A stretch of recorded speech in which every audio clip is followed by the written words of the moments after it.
We ready. All right, hallelujah. Wade, we've enjoyed Brother Erick. Have you? Yes, sir. Got a lot of it, huh? People calling it. Did you get a chance to talk to John Reed? He didn't? Okay. Sorry, John. Where is John? In Washington State. Well, John, I will call you at my next available convenience. At his next available convenience. Just as soon as I find some time to squeeze you in. All right, hey, we enjoyed everything that we've heard and the things we're learning. Everybody's asking a lot of questions. People are very proactive, which is good. And we're hoping that all of y'all out there are staying engaged and that y'all are enjoying. So we got a few more hours left here. Again, same format as normal. If you have a question, you can go to www.straightwaytruth instead of the online church.com/live. There's an interactive chat board on there to the right-hand side. You have a question, you can type it in. Elder Doug, Brother Shane will see it. And Elder Doug will do the same thing he did before, get Erick's attention, and then off and running we go. Has your wife made it in yet? You heard anything? No, not yet. Okay. Well, we pray for a safe journey and on her behalf then, because she's heading back. You don't know when she left. All right. Anyway, so without further ado, Brother Erick's going to go ahead and start again. All right. Welcome to all those of you who deem welcome as being a statement you want to hear. Shalom to the rest of you. I want to, thank the different people who are actually paying attention. Charlie McGrath, as I received text and information from him, he is joining us via one of the chat rooms or via one of the streams. I don't know, if he will be asking poignant questions. Charlie McGrath has the real keen ability of asking a question that will push things in the right direction. Wonderful man. I do enjoy his time and his fellowship, and am appreciative of all the people at Rents Radio Network for my time that I get there. And as we draw to a close to this session, as we have talked about as we went along, that there are many more sessions to be had. As you've heard me say repeatedly, that's another story. Now, we have talked about that very, very, very, very, very much, but I definitely want to say, Elder Shane, who should poke his head out, has some material, and in this piece of material that he has, it is pertinent to what we spoke about earlier. They talk about Kinsey from an independent point of view. Now, Dr. Kinsey, who basically created sexual deviance in America, he basically created the sexual revolution in America. And if you look at the documentary, the only change to the information you really want to make is that the NGOs involved in funding Dr. Kinsey, if you do the research, you will find out that they are all linked back to basically Nazi money through J.P. Morgan, through the Rockefellers, through all these people. And people, they find it funny how all that happened. Well, he was a minion that was going to go forth and put on paper and prove their ideology, which is the reason why they funded him in the first place. Now, when they got caught with their pants down, and intelligent people started to look at the information, they all took a step back, jerked their money out from under him. But the Kinsey Foundation and the Kinsey Foundation and the Kinsey Institute has transformed and metamorphosized itself into something else. But it also wrote lead documents that went into Planned Parenthood. Okay? So that is another situation where people want to look at eugenics. You want to understand the ideology of eugenics, and you want to understand how they are attempting to apply it to you and manipulate you into accepting it. Now, most of the time, what they will do, and well, I will say all the time, it'll be a gentleman or a woman who will stand up on stage in front of a camera, whatever, with their white certificate hanging on the wall. They went to Berkeley, the UCLA, Harvard. They'll go to one of these giant universities. When you actually go and look at these universities, they are funded and founded by NGO money, like the Rockefeller Group, the J.P. Morgan Group. These colleges that you are looking at today and the education that they provide you is slanted in one direction. It is skewed in one direction. Just like, well, let's say out of Texas, or you go to Berkeley. If you attempt to take the class Psych 101, in Psych 101 textbooks, it clearly tells you that the only individuals on the planet that are capable of racism are white people. Black and white, clear as day, white people are the only people capable of racism. And that if anything happens from any other race, it is just a situation of circumstance and nothing more. So if a bunch of Hispanics jump out of a truck and start shouting, if you go to Baltimore in the last month, you will have seen this is the case. A bunch of Hispanics jump out of a truck with every racial slur in the book towards black female, every single racial slur you can imagine, and some you can't imagine, beat her to death because, told her, we are beating you because you are a dirty, and they are not racist, because only white people are racist. They attempt to create a division and separation. This is, to me, as you listen to the message yesterday, everything that you see, these minions are human beings that aren't just carrying a spirit of separation. They're completely possessed by that spirit or idea, because their whole job is to separate any means of all of what we have been told are called races from communicating with each other. However, when you look at this room especially, you will find out that that is not so. So it is about your logical mind.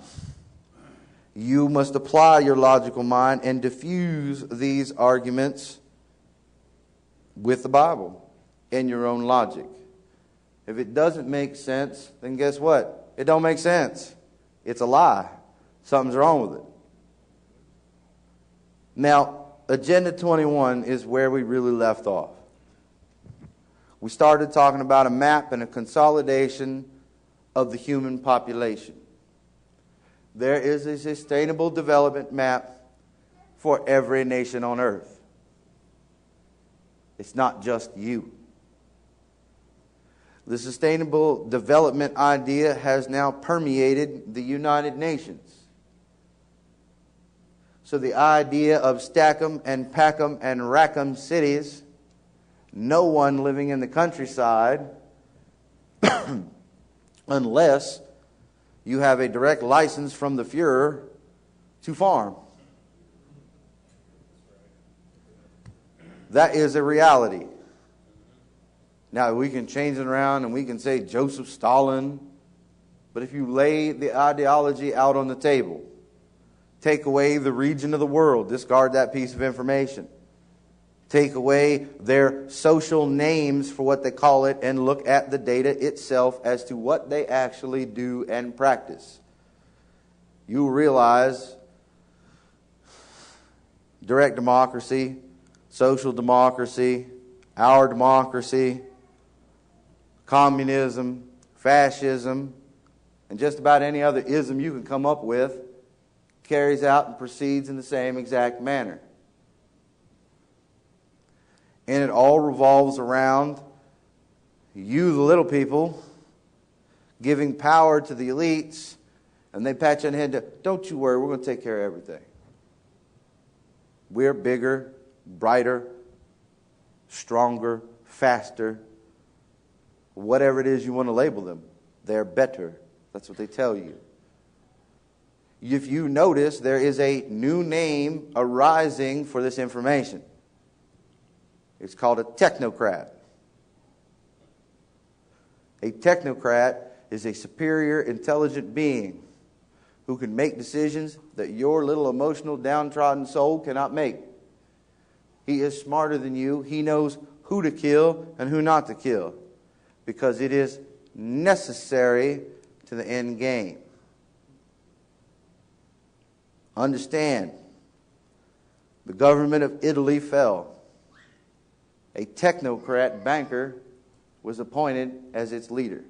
Not elected. Brussels appointed him, stuck him on a plane and said, you go run that country. Greece. Anybody been watching the news over the past few years? What happened in Greece? Yes, sir. As Greece fell, they did not replace the government. They merely said, well, your government must now report to this technocrat. He will run your country. Sure, you can come up with a budget, you can come up, but he'll rubber stamp. If he says no, you go back to the drawing table. Iceland attempted to be stuffed with the same deal. Iceland's the only successful nation at the moment that said, get the hell out now before we kill you. And so they did. However, Iceland is backsliding. And we can talk about that all day. But you talk about the Middle East, you talk about all these lands and all these nations.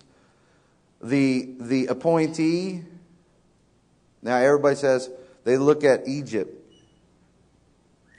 when they dethroned their first president. And then they put in this new guy by popular election from the Muslim Brotherhood. But you really, the Muslim Brotherhood, a Muslim Brotherhood, while you're out there listening, all you little fanatical Muslims, dig around and find out who he is. Because he's a technocrat. And they're about to replace him with another technocrat. If you read in the documentation around the world, you can see that there are many leaders coming out from all nations saying we need a new global governance. That nation states are no longer a viable form of government. Because why? Because they're greedy. They're petty. They're full of people like you. So we need to have a technologically, scientifically driven world government. Where is science today? Science believes in all the principles of the eugenic system. They believe in, well, the easiest way to put it is that the law should be, thy will be done. In other words, if you will it or want it, you should be able to do it. It does not matter. It doesn't matter the consequences. It doesn't matter who it hurts. Because your personal, and they're selling it as freedom, your personal liberty to be a deviant should outweigh all other things. Now, most people seem to not grasp that there are only two running ideas. And people around the world don't seem to really give a whole lot of care. Now, there are certain pockets. There is, right now, you have a particular gentleman in the Ugandan nation, an area, who has decided that he doesn't like globalization. And he is in a proxy war now. And he's losing. Because the other nations around him agree with sustainable development. Why? Because if you look at Mali and the Uganda and these places, Uganda has resources. His neighbors does not. Sustainable development means my will be done. Our people have needs. So we need what you got. So it's time to cough it up. We are entering a world where they call it law, but it is lawlessness. Where things will be dictated to you from on Mount High, and you will accept them. You will be sterilized whether you like it or not. If you're overweight, if you have some type of latent recessive gene, if you have a hair lip, if you don't walk correctly, don't talk correctly, and for sure, by some idiot scientist in some room, one finger up his nose and the other one on the keyboard where the porn site is talking about, well, they're mentally unfit. This puts a stamp on it. But one thing I did forget throughout this process are cops. I talked a little bit about them. I got sidetracked. But I want to go back and speak upon this now. Knowing the law, knowing what is going on around you, is not going to help you in the manner you think it will. It will not help you to avoid confrontation. Police officers are targeted at a very specific IQ level. Anyone of a higher IQ level, they do anything and everything they can to remove them from seeking a job as a policeman. Because the lower the IQ, the more pliable the human being. And then they bombard officers. Everybody talks about protect and serve, protect and serve, protect and serve. Why is the training called pain compliance? It doesn't sound like protect and serve. It means I'm going to apply pain to you and continue to step up the pain until you comply. It's pretty simple. Dealing with an officer who cannot see beyond the end of his nose is a real problem. But let me tell you how these police officers, these proctors, how they got into power or what it is that they really are. Long about the days we talked about pirating, ships shooting at each other, kings employing pirates, Pirates had vessels. Pirates had navy fleets. Some of them had enough ships under their belt that they would actually translate into the title of commandant. They had enough boats and firepower. Excuse me, Brother Eric, we have a question. Already? Okay. The question is, does the stepping down of Ahmadinejad fit into the technocratic replacement scenario, or is there something else going on, i.e. Rome broke his back? Of Ahmadinejad? Yes, sir. Well, I never really liked Ahmadinejad. However, Ahmadinejad doesn't really, we don't impact him. He belongs to the Muslim faith, and his destiny is controlled by the supreme leader, Al-Khamenei. So I don't see how we would have an impact in getting him out of office. What I think is going on there is that Ahmadinejad has run his mouth one too many times and got the supreme Ayatollah backed into some corners, and he had to go. But that is a whole, or he's getting ready to go in the new presidential election. There's actually going to be a fair and equal election. Because really, if you look at it, Ahmadinejad doesn't really fall in line with the Muslim credo, with the supreme commander's ideological mindset. But I don't know enough about that situation. But what is going on in Iraq or Iran with the multiple explosions, with the sacking of rail beds, with the sacking of ports, I guarantee you is the CIA. Now that's my opinion. because I don't have any actual data to show you. However, I have seen similar things in my travels. And the CIA is focused on, their entire job is about destabilization to create radicalization.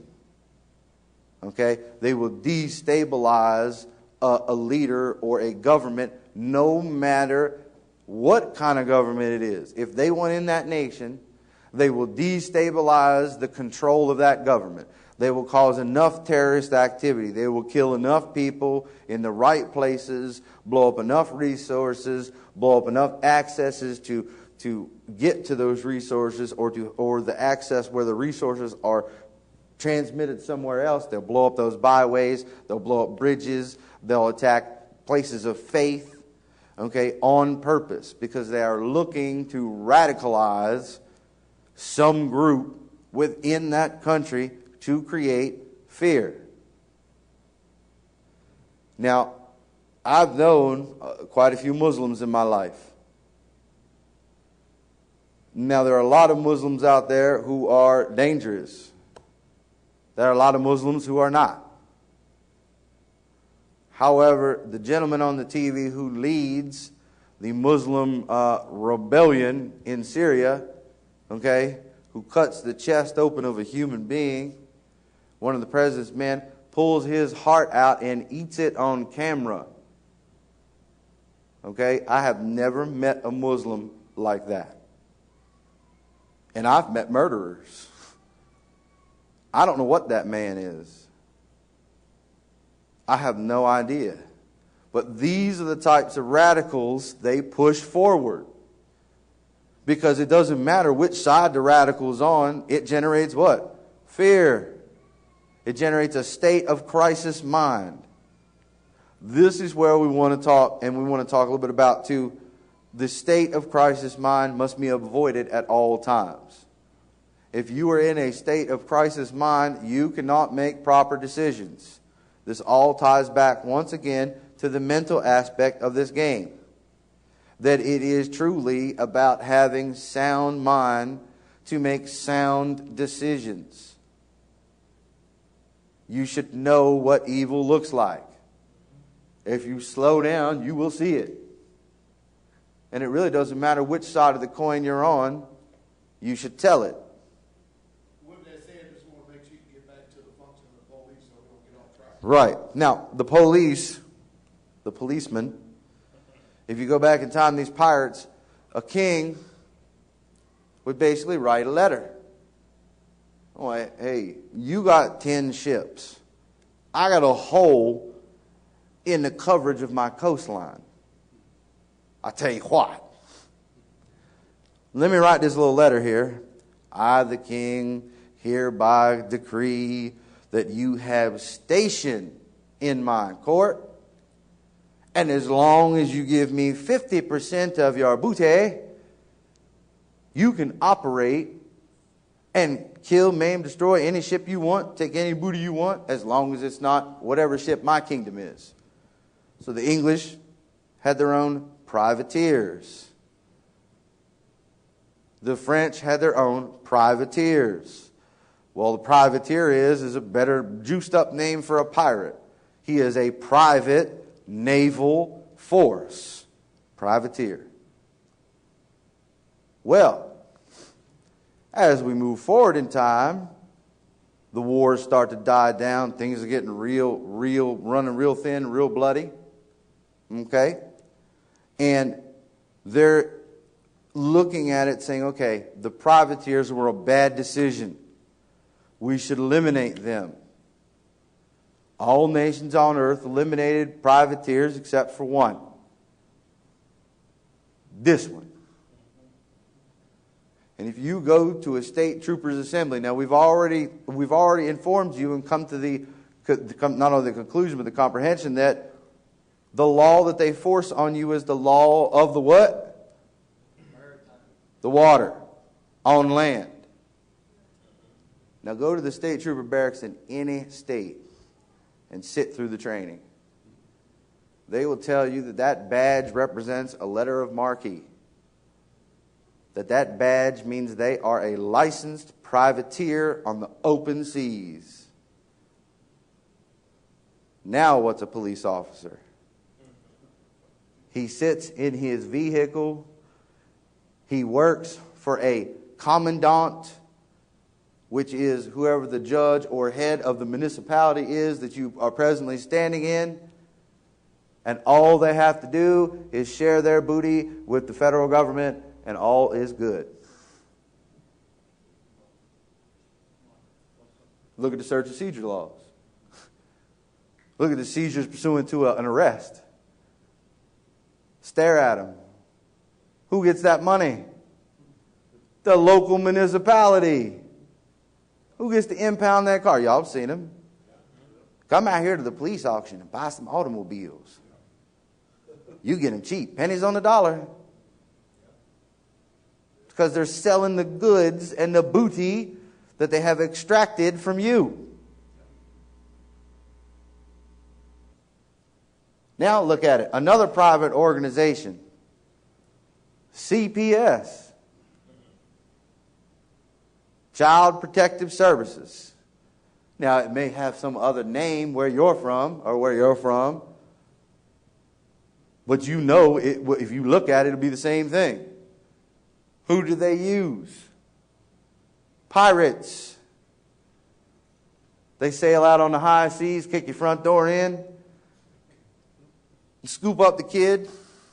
The federal government pays CPS a bounty.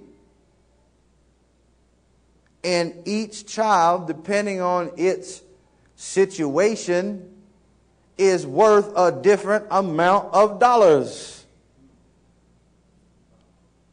Look it up.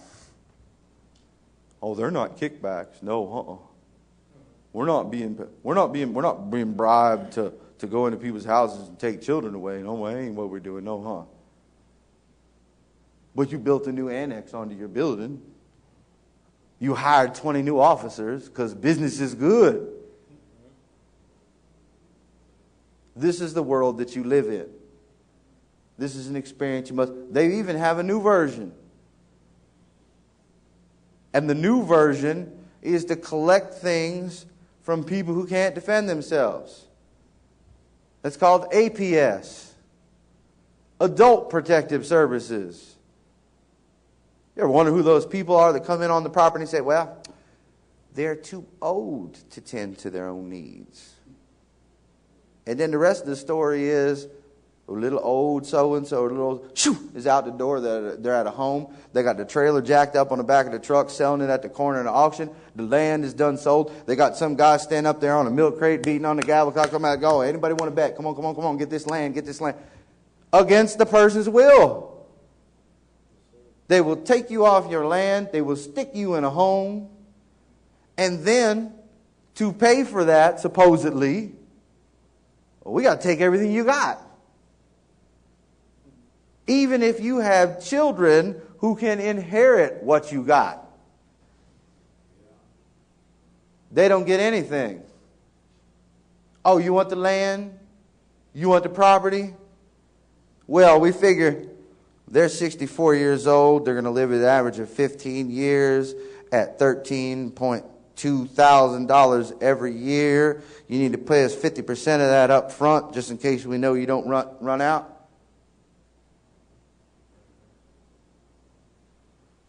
Who's got $200,000 to hand them? Most families let it go, well, it's $70,000 worth of land. The bill's $200,000. What am I going to do? I'm going to give you $200,000 to try and hold on to $70,000, $60,000? That's not logical business sense. I'm sorry, Mom. I'm sorry, Dad. We take the elderly and the wise of the community and our communities. It's another attack on the family. If you look back in time, what happened? Grandpa, great-grandpa, grandma sitting on the porch. Grandpa ain't too far behind sitting on the porch. And the son has got grown kids, and they all live on the land together. They're all farming together. There's problems. Where do they go? They go up to the porch.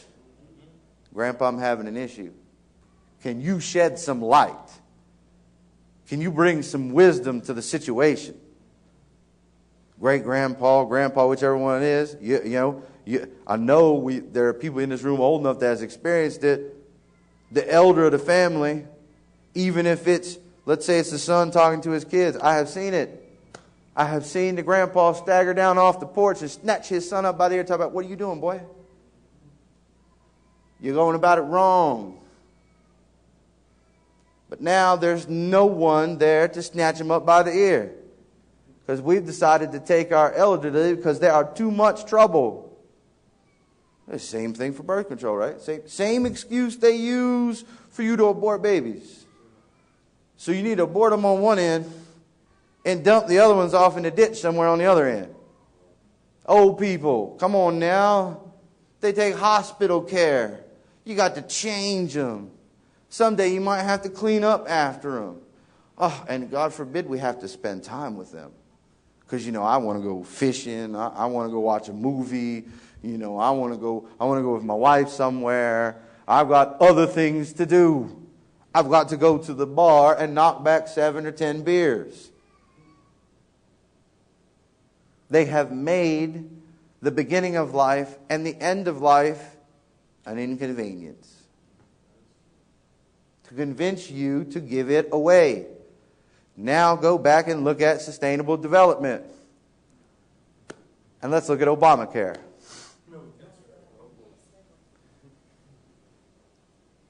They are hand in hand. Obamacare cannot function without death panels. Cannot function. Because it talks look all through it. The subject is going to be determined pro-help or anti-help based on their functionability within society and the longevity of their existence. What does that mean? It means if we can't get some damn work out of you, if I can't milk some money out of you, if I got to clean you and clothe you and wash you and take care of you, that you are too much work.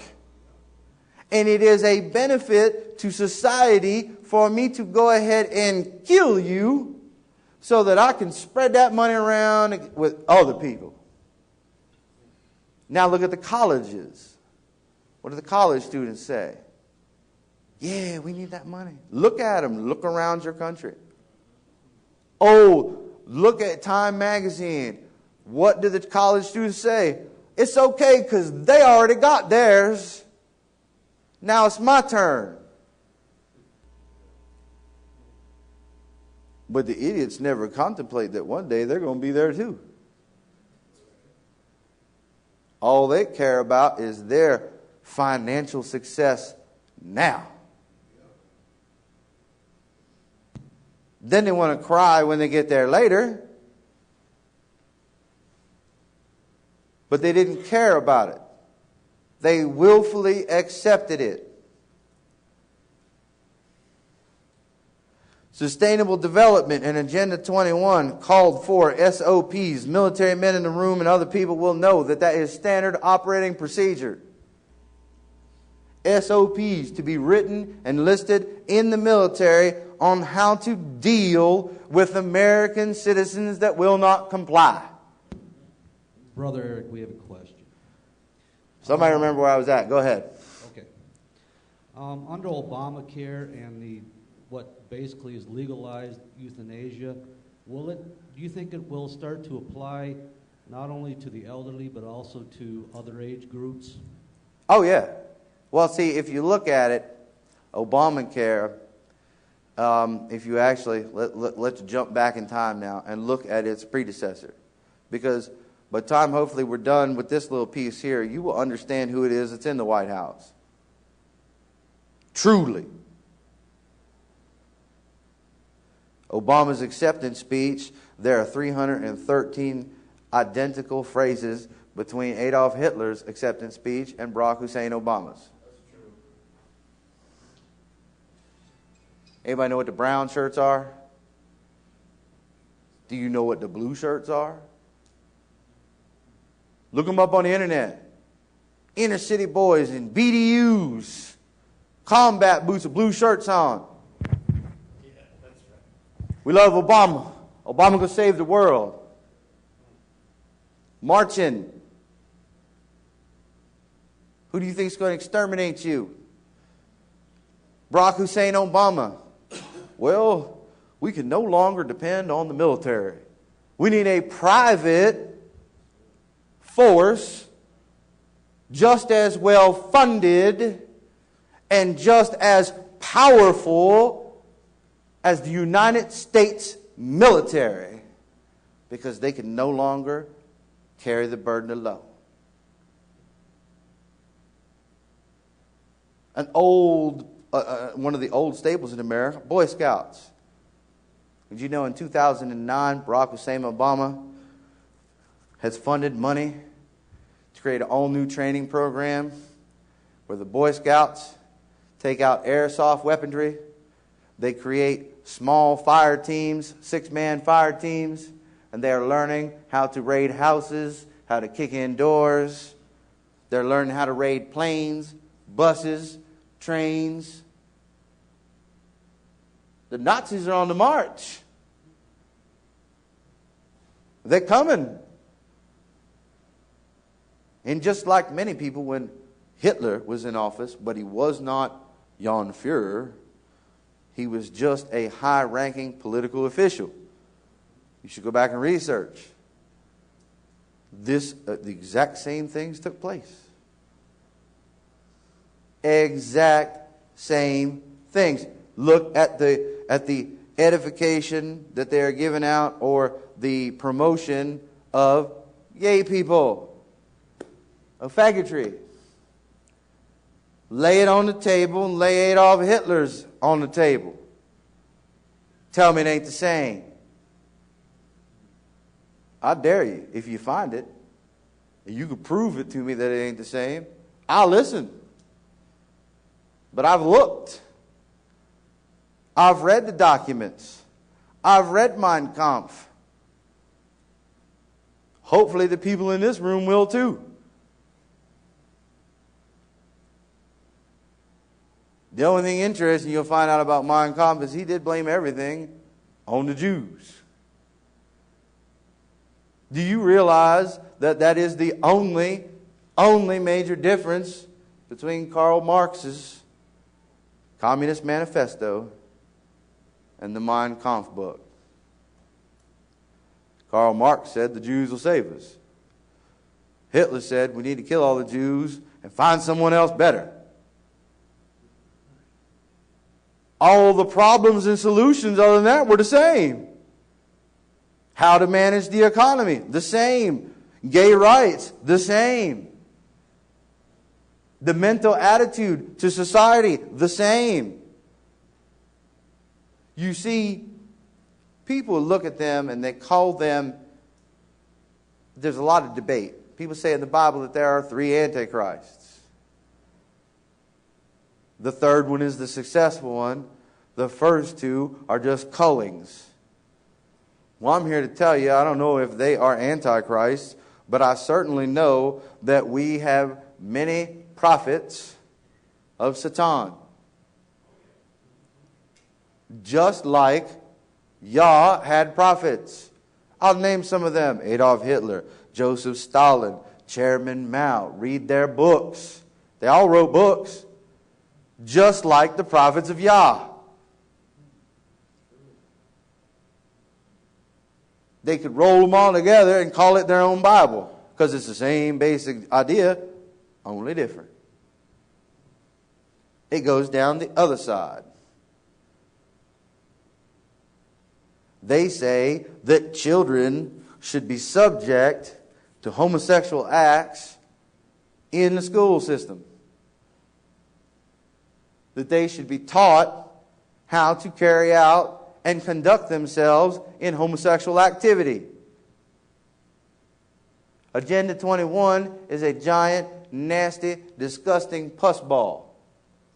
And I tell you what, our armed forces are enforcing it around the globe. That's right. Lots of people get on my case. I love my brother in arms. I want him to come home. I do not love what he is doing. I will not support his activities, because what he is doing is evil. Why would you go into a country and dump tons and tons of depleted uranium on people's food supply, where babies play? Have you seen the pictures of the Muslim babies coming out of Iraq and Afghanistan? We should be standing at the gate of the White House right now, noose in hand, talking about, come on out here, we're coming in after you. But see, because of someone like me, I am considered a terrorist. Why? Because I have principles. Principles cause a man to speak and take action. If you are willing to speak up and take action, according to the Southern Poverty Law Center, you are disgusting, degenerate, that must be removed from society. You are public enemy number one. What is the definition of terrorist? Anyone who takes physical thought and or action against a policy of a known government. It doesn't say if you're doing something bad. It says if you disagree, you're a terrorist. You know what? I'm a terrorist. I don't care. I'll take the title. Hand it to me. Thomas Jefferson, George Washington, they were all terrorists. Jesus Christ was a terrorist. What did he do? He rolled out in the streets. He said, hey, you up there on the hill, Mr. Rome, Mr. Caesar, I got a problem with what you're doing. I got a problem with your activities. And then he went into the street and he said, look here, here's how you do things differently. So he was not only thinking it, but he was taking activities to work against a known government. Why do you think they claim that followers of Christ? Everybody's confused. The Christians run around saying, well, they labeled Christians as terrorists. And you got all these stories about Christians being terrorists. Our beliefs make us terrorists. No, moron. Read the actual, what they wrote. Believers and followers in the way of Christ.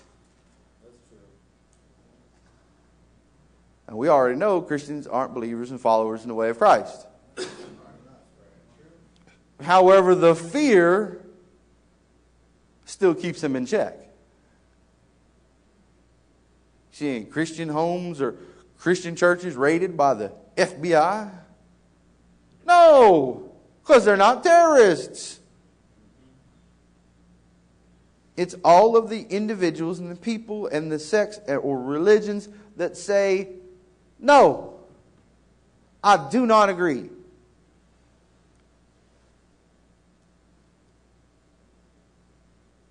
This is a very sad, sad situation. These people are, and let me tell you, you cannot elect your way out of this problem. It's not going to happen. You long since that boat done sailed. Long time ago, decades. I don't care what you believe. I don't care who started it, who you believe it. Decades. Where did we start in this conversation? 1100 AD. You think you got a shot in hell of electing out of a situation that started almost 1,000 years ago? It started before that. That was just when it moved here. You cannot elect your way out of this situation. You will either submit or you'll fight your way out. That's how this goes. But see, people like me, people who have had the ability to, or grown up and had the, well, let's say the luck. That's the only difference. I had some luck. I grew up outside of a municipality. I grew up in the land that time forgot. Why? Because West Virginia is the richest state in the nation. Hands down. But they've made them poor. Because us West Virginia hillbillies, well, we believed in some things. Honesty, integrity, hard day's work, sticking up for your woman, taking care of your family, doing the right things. I'm not here to tell you that the people of West Virginia were Israelites, but I'm here to tell you many of the principles were floating around. We followed them. Many a night my grandfather would come home, or he would go out and pick one of his friends up and take them home because somebody slapped some female at the bar, and they got in the truck and rode down to the bar and handled it. Drug him out in the street, beat him a half inch of his life, and left him laying in the parking lot, and took the female to the clinic. While they spit teeth, they bled. But it's the West Virginia mountains. We didn't play those games. My wife could go out by herself down to the corner because most idiots knew if you put your hand on my wife, even if it wasn't my wife, that me or some other man from the community was going to snatch you up by your short and curlies and ask you what your problem was. And it wasn't going to be a nice conversation. Great man once said, an armed society is a polite society. These are all things we must come back to grips with, because let me tell you, with this Agenda 21, antibiotics, okay, there is a plan. So they want to move you into stack and pack 'em cities. Then they wanted to add massive doses of antibiotics to the municipal water supply. What happens if you bombard the human body with antibiotics? Does anybody know? Well, speak up. Your immune system starts to break down.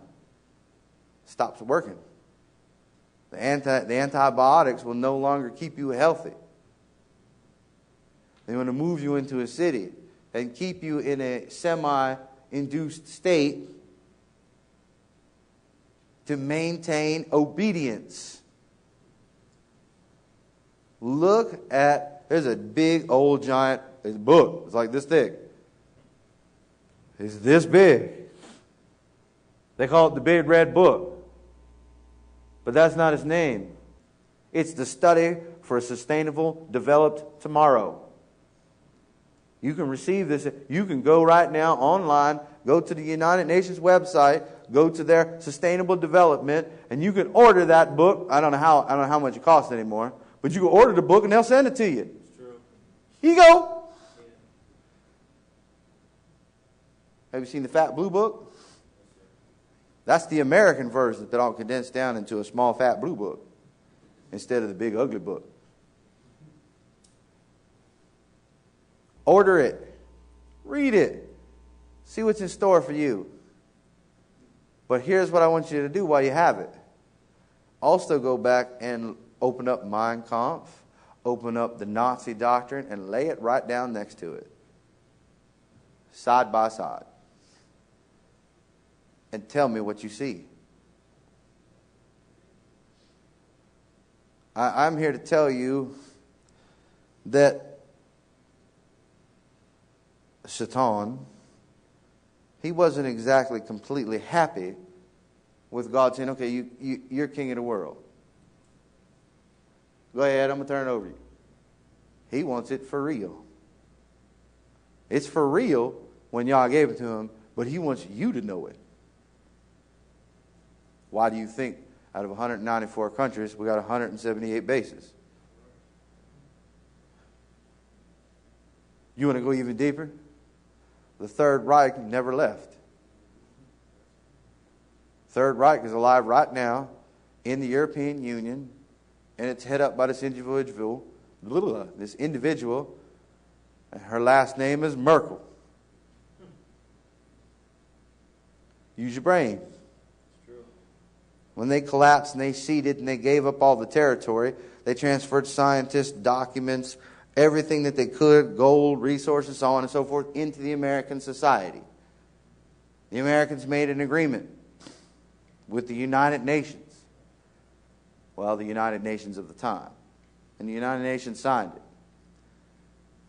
Because in 1951, the very same Nazis who worked for NASA and the CIA proposed an idea called the European Union. Oops. Now, it is my opinion that that's how the deal went. We'll let you look good on TV. We'll let you have Adolf Hitler. Because the Nazis are really, the mainstay of the Nazis is the British Empire that funded him, not the Germans, who made the closing deal with America about how everything was going to turn out. The British and the Americans. Two groups of Nazis deciding what was going to happen with the Nazi land. They decided to keep it.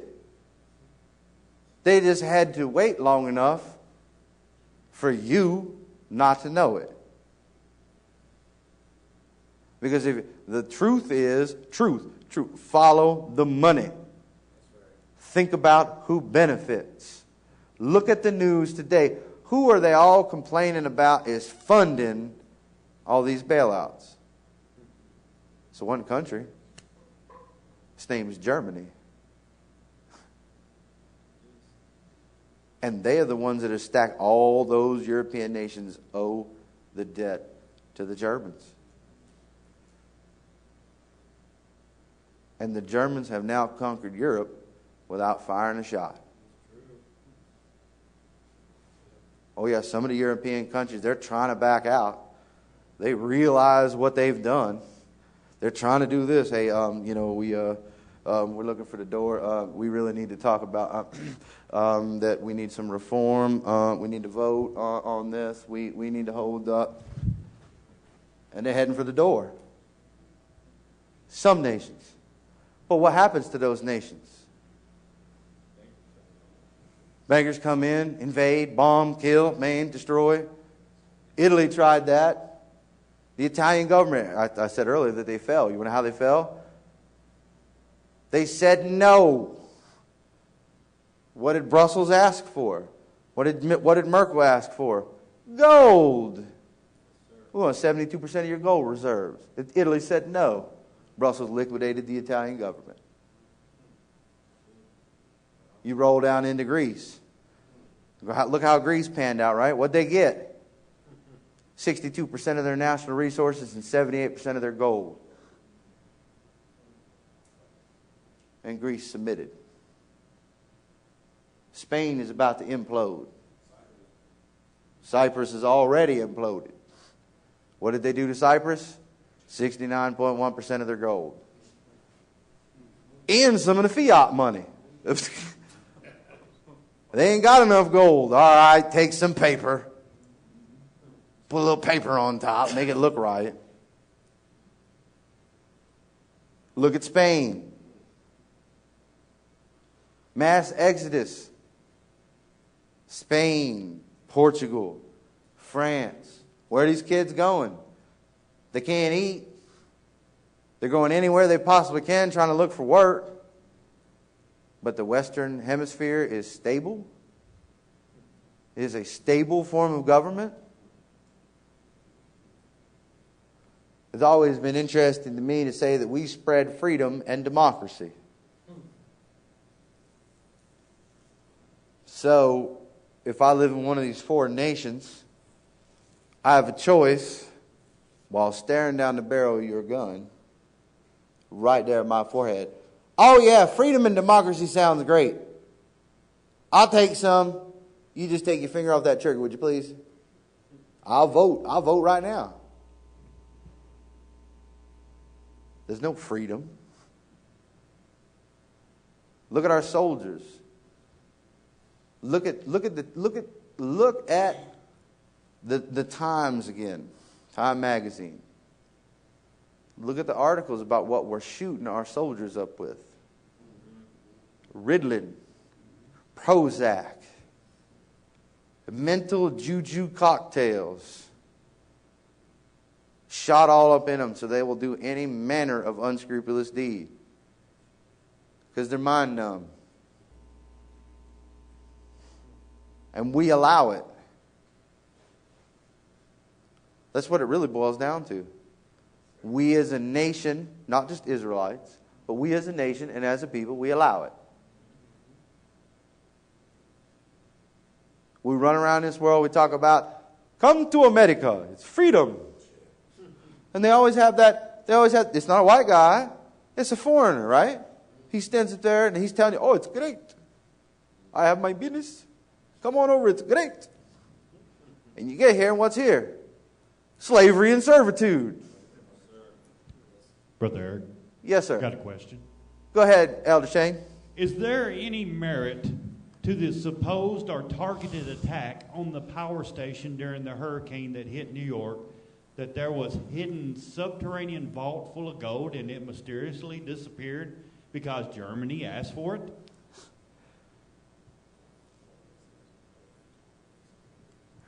I don't know.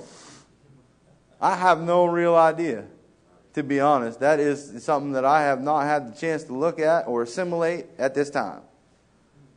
I will see what I can see when I get home, and I will try to do a broadcast on that information. And trust me, I can tell you. Anybody see a PowerPoint? My brain is like a Rolodex. It goes in, that's where it stays. The problem with these things is I have wept many times for my fellow man because I just don't understand. I don't understand how someone could allow such atrocities to take place. I don't understand when I come from a background of men. And let me tell you, I'm not the most physically imposing gentleman in the room. I probably am not the strongest gentleman in the room. I'm willing to throw my cards on the table to say I might be the most trained individual in the room. But I come from a place where men didn't act like that. Men didn't allow these things to happen, which is the reason why they broke our backs and took us away and made us the poorest state in the Union. Because a coal miner didn't take no crap. Coal miner knew what a hard day's work was. Coal miner worked in the coal mine till he died for his family. Literally died. The black lung shriveled up and died.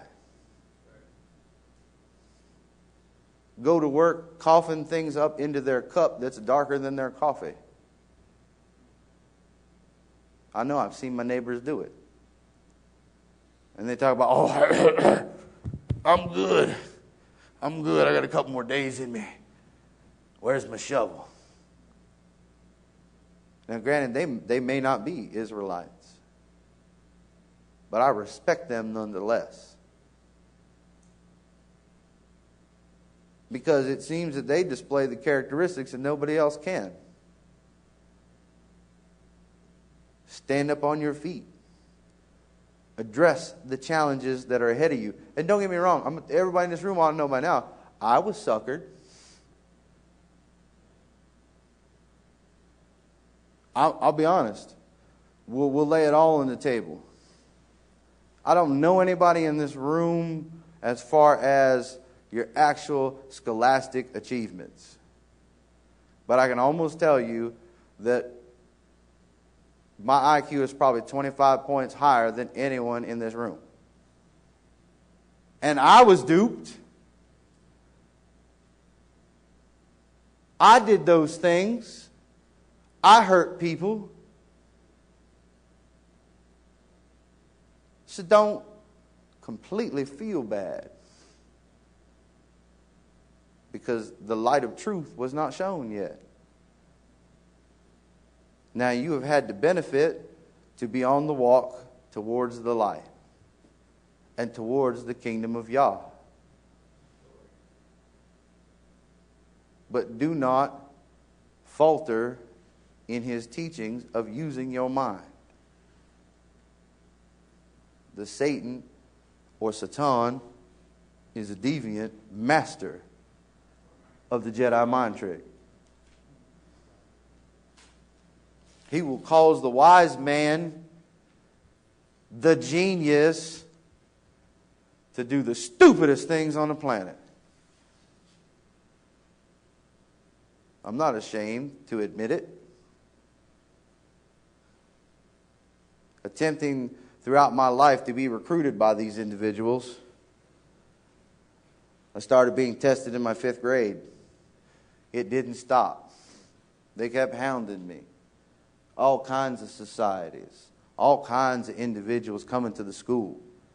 But son, you're so brilliant. Why don't we work together and we do something with it? What is it you want to do? Well, we're going to change the world. Well, how are you going to change the world? Well, we're going to make everything equal. That's what I heard. That's what the Mensa Society kept telling me.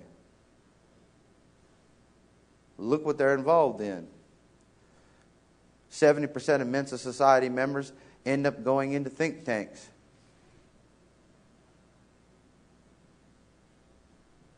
What do the think tanks do? They've come up with every horrible friggin' decision that's been made in the last 50 years. And these are the top 1% of the minds in the world? These are the best of the best? Kill, murder, maim, destroy? That doesn't seem logical to me. That escapes my intelligence. That how going into a third world country and chopping up babies somehow makes everybody equal. Now, granted, I turned down the Mensa Society, really.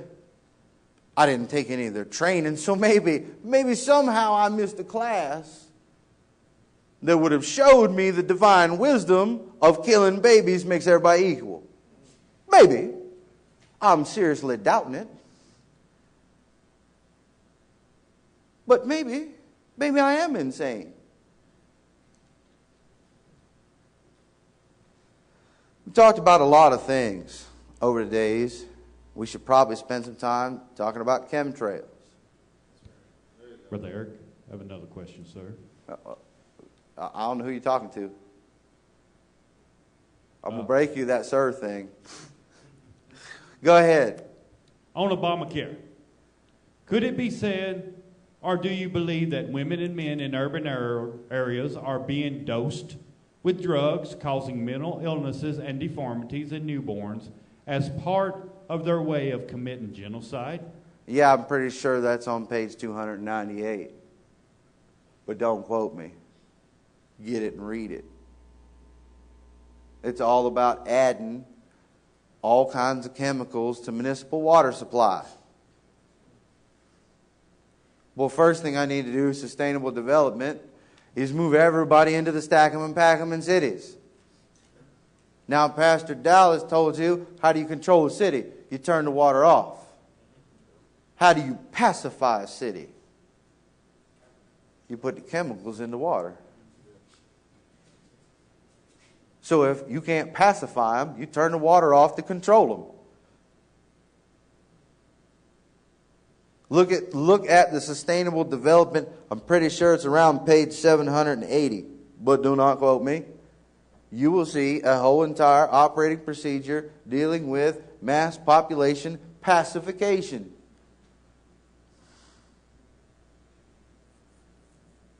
The final step in pacification includes shooting you.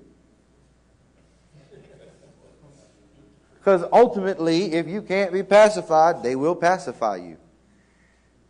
One way or the other. Look at the operating manuals for the Army.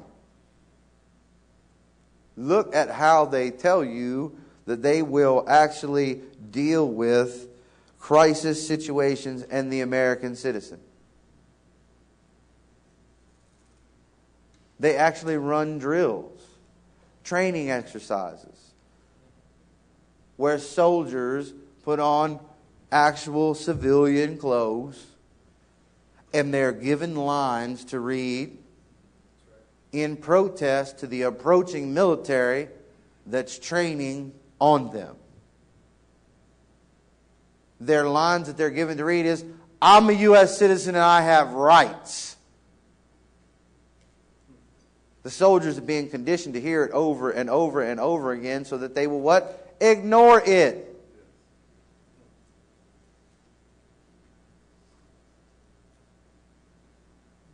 It's time for people to leave the military. It is time for them to commit themselves to the citizens' militia and stop all this craziness. You want to take your towns back? You want to take your country back? It's time for the citizen soldier. Now, hopefully, there are several in this room already. Hopefully, out there are people who are listening who will generate more. But I can tell you by simply telling you this information right now, and it going out on the internet right now, I have told you to resist. I have told you to fight. I have told you to kill. I am a threat. I am hated. And I will be dealt with. And that's okay. I will cherish every day I have between now and then. I will love my family. I will love my friends, my extended family, and I will enjoy each and every day as a blessing until it happens. But it's eventually going to happen.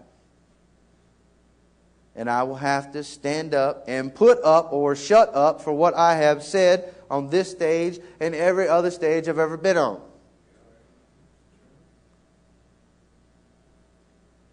Now, if I put up, that means my principles are actually my principles. No one will know until the moment happens. You won't know about yourself until the moment happens. Will you rise to the occasion or will you crumble? Or let me put it to you a better way. Will you rise to the occasion or will you cling to your flesh? Which one will be more important? The principles in the good book or your flesh? Why do you think it continually tells you that the Lord says to stand? And even if they take your head, you keep right on plugging along. Smile in their face. Try and gouge at their eyes if you can. Take your last shot. You might come out on top. You might not. Because this is what it's all about. It's preparing you for an instance that is coming. You will have to search inside yourself.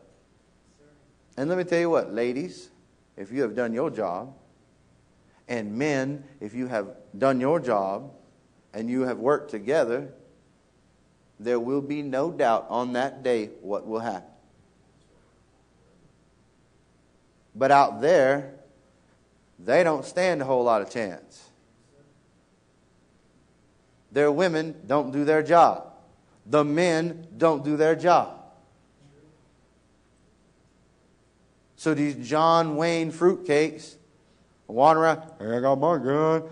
They ain't taking my stuff. I'm gonna go out there in the field. I'm going to break them. I'm going to get my pile driver. I'm going to shoot them in the face. I'm going to run over with my tractor. Most of it's hot gas. Most of it's nothing more than strutting. The cock of the walk, as it's called. Military men are familiar with these kind of people. We normally break them in basic training and send them home crying.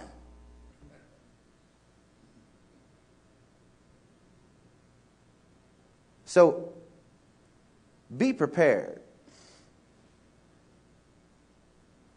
And do remember most of your reading list if you can. The Big Ugly Red Book, you can find that through the UN. Volume 1 through 9 of Black's Law Dictionary. The actual text or manuscript from Adolf Hitler, Chairman Mao, Benito Mussolini, Joseph Stalin, Lenin, and a few other crackpots that have plagued this planet.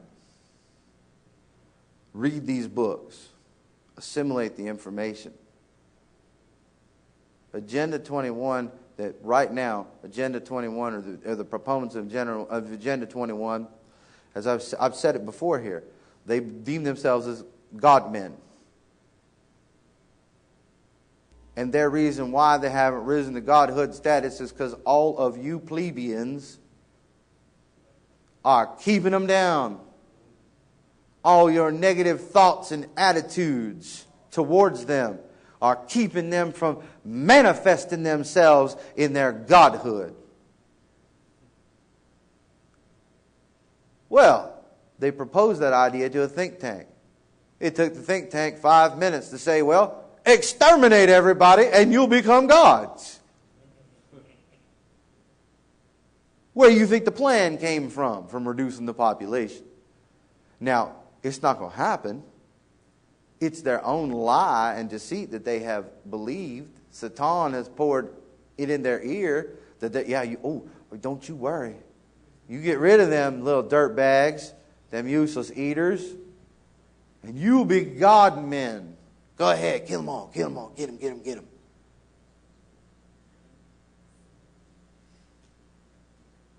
So that's the reality. That's really the reality. But they plan to go into the stars, and they're going to travel around the entire galaxy, universe, and beyond. And they're going to know all there is to know. They're going to live forever. Just as soon as they get rid of you. Because you're holding them back. Go and look on the internet. Everybody like Star Trek? Who likes Star Trek? Put their hand up. You know they're building the Enterprise right now? Go look on the internet. Right now. It will be done, supposedly, by the year 2025. Everybody put their hand down. Wait a minute. The Enterprise. Woo! Right? All aboard. It's not for you. You need to realize where technology really is at. Research. Okay, go ahead. Wait. Nope. You got to have a microphone. No Mikey, no talkie. Don't be shy. Doesn't it almost seem futile to kind of like even tell people about these things like the Big Red Book and the Fat Blue Book and all the different ways that the elite have set out to destroy the little weak guy after they've basically put them in a coma? Doesn't it almost seem like what can we expect from, like, let's say a person living in an urban environment who basically... Sister, I don't know. God said, go tell it on the mountain. I don't know what comes of it. God said, take your narrow self out the door and go speak. I said the same thing. I'm going to get right to you. I said the same thing. Man, I went out there. I started talking. It was like, 95% of the population just doesn't care. They either got the hand in the Johnson or they got the hand on a video game. I'm not saying that these recreational things are completely evil, but all things in moderation. But that's all they care about. I got 5,000 friends on Facebook. No, you don't, moron. You're just looking at a photo album. Look, there's Timmy's dog. Isn't his dog nice? I don't know. Have you ever met him? No. So you're just looking at a picture. That's not fellowship.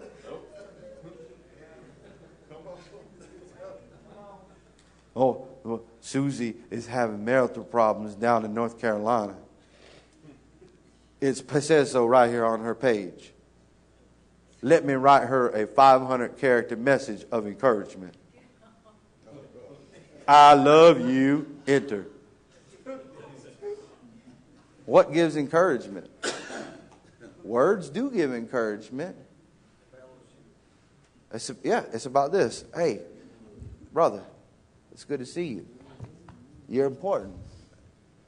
I'm sorry things are going bad. It's like the world. They give you something the same but different. Yeah, you are attempting to console your brother. Rubbing your eyes, staring at the screen. I only got 87 more messages to go through till I've tended to all my friends.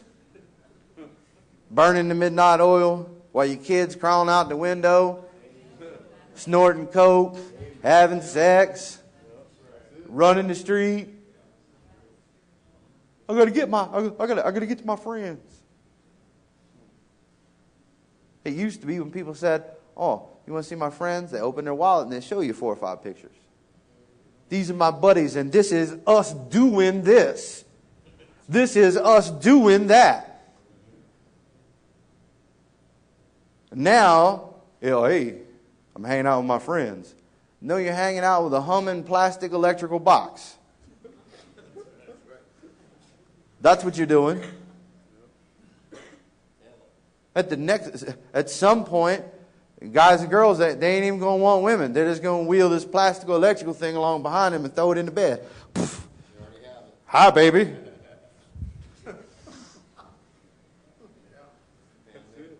Yeah. Japan's already developing a love android. So that you don't need real life sexual contact and romantic expression with your mate. You're going to hump a computer. Excuse my vulgarity, but that's where it's going to be. You're going to roll up next to a gyrating, humming electronic doodad. And when you want to have children, you're going to get an application. You're going to run down to the state. Well, I hope they accept me this time. And there won't be any sex. Oh, you've been accepted. Come in the room. Here's a dish. Put some of whatever you got in the dish. Pretty close to that already, aren't we? The science is there.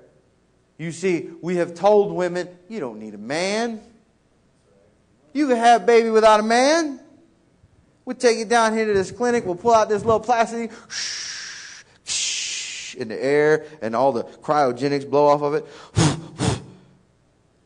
Well, that sperm's about 12 years old. Come on. We'll tell you you can have a child without a man. How far away is the technology from what I'm telling you? It is among you.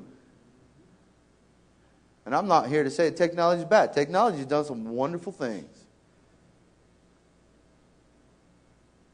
It's a whole lot easier to irrigate fields with technology.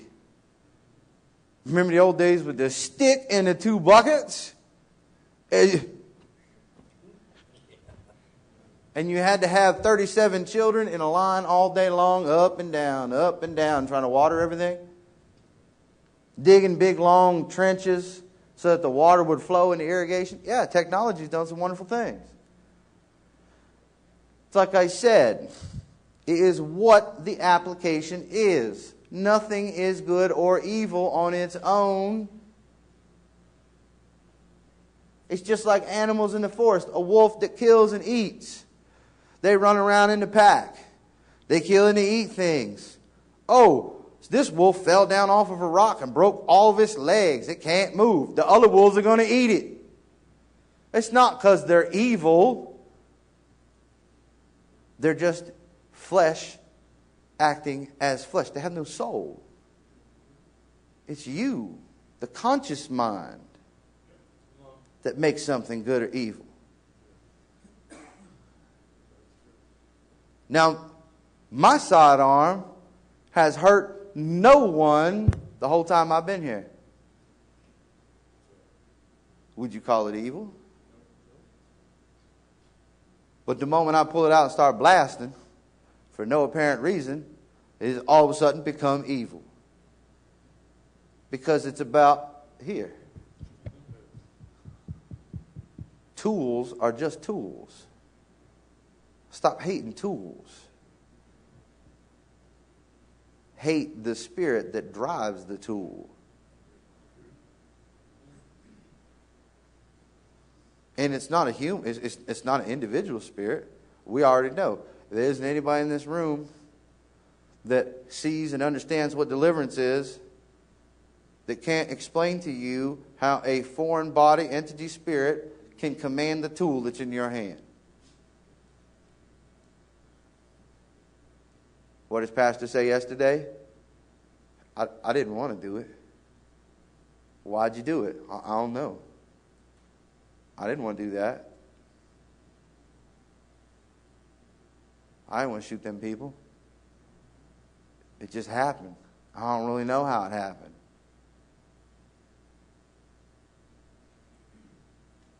So, the reality that I hope that people get out of this, and I hope that people gather, and I hope that they really research, because there are things in Agenda 21 I haven't even touched on and do not have the time to touch on. Everyone in this community and any other community, it's time to break away. It's time to say no more. It's time we take our communities back. 1 inch at a time, 1 block at a time, 1 city at a time, then 1 county. And if you don't think it's possible, then you are already beaten and there's no use for you to even fight, even if you lose. Even if you lose. What soldier goes into a battle telling himself he's going to lose? I got 2 of them back there in the back. Sound off. Correct me if I'm wrong. Because if the soldier done decided the battle's over before the first fire shot is fired, Sun Tzu says he is the walking dead. It's another book, The Art of War. It should be starting to be discussed. People should understand the concepts within that book, how to apply them with their brethren and their fellow community members of whatever community you are in. Am I teaching danger? Yep. If you follow me and what I have to say, which is the principles of Yah, you in danger. You walking right into the fire. Now see, while the community can eat and thrive and nobody is shooting at you, everybody's an Israelite warrior. Talk about, woo, I'm ready to fight.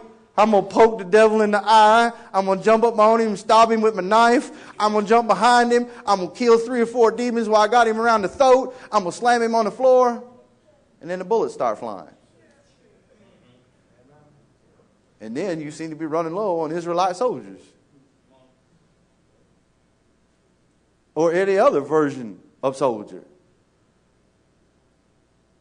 Because right now it is easy to espouse and talk the way that I talk.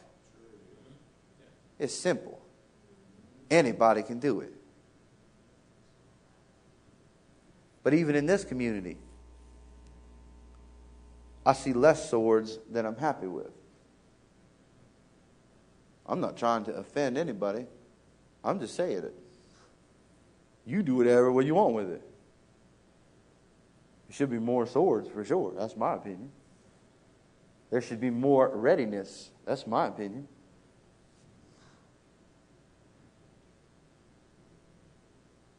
Because what is coming down the road is a civil war unlike any other civil war you have ever heard of and or seen or experienced / whatever. Because a lot of people got guns, they ain't going to be on your side. They ain't going to be on the government side either. They're on their own side. Then you have other individuals that have guns that aren't you, but will be on your side. You need to figure out who they are. You need to be able to discern who is going to be there at reveille to respond.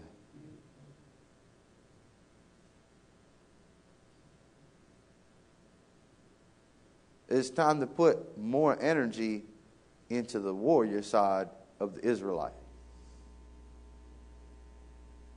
I'm not saying you run out there and do any craziness, run out and take over a small town or anything like that. Hey, that's not coming out of my mouth. What is coming out of my mouth is preparedness. I mean, what does it mean? Right here. What does it mean? I don't care if you're naked.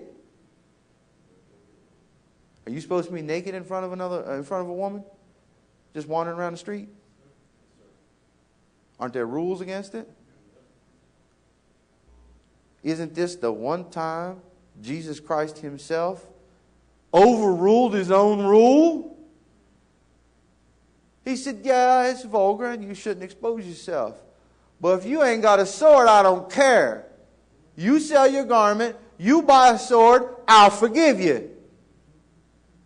I told you to do it.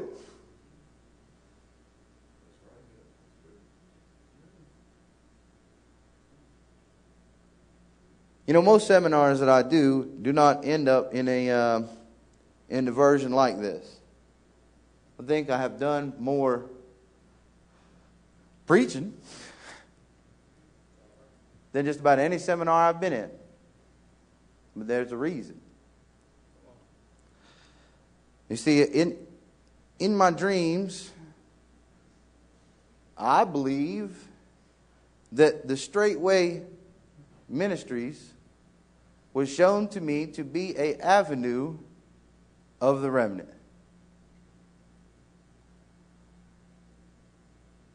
I'm going to tell you something else. After dinner today, I was compelled.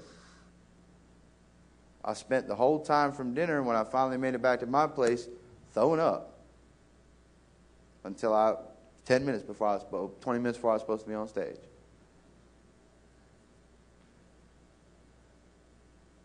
With one thought. Remind them, to this point, they are inadequate. But I love them.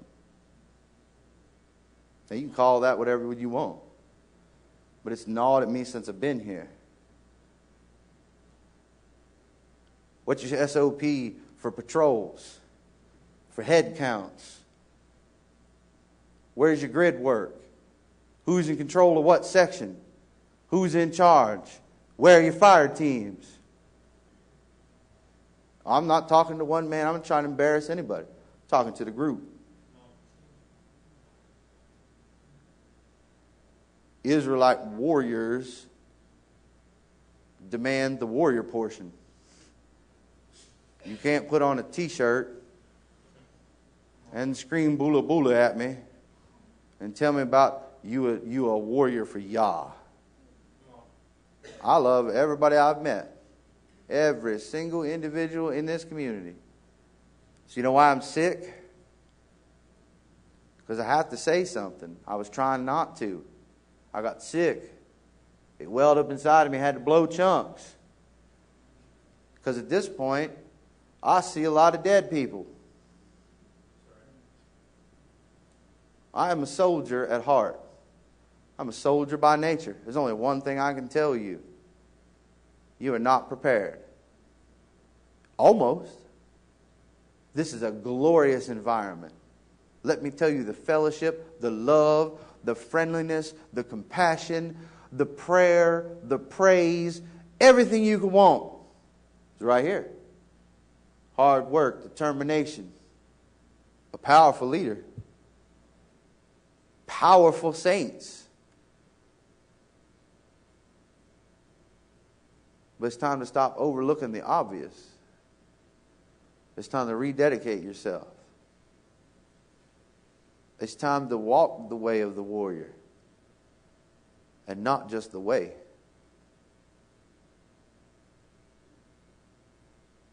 And, you know, some people may get angry with me, but, you know, ladies, gentle reminders.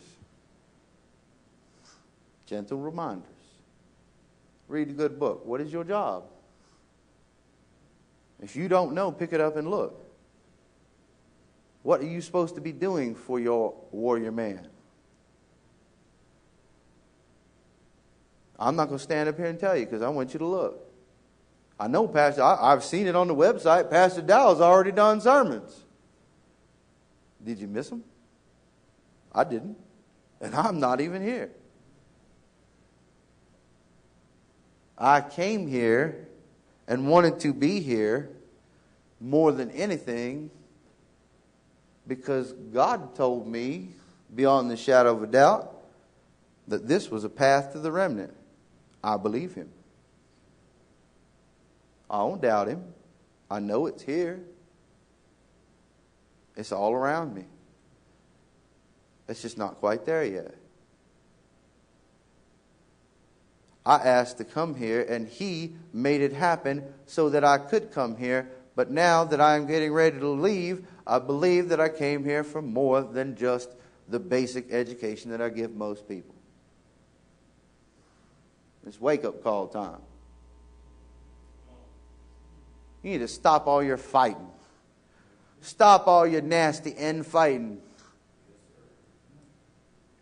The backbiting, the playing of the games, manipulation, separation, walking away from your fellow brother, your fellow sister.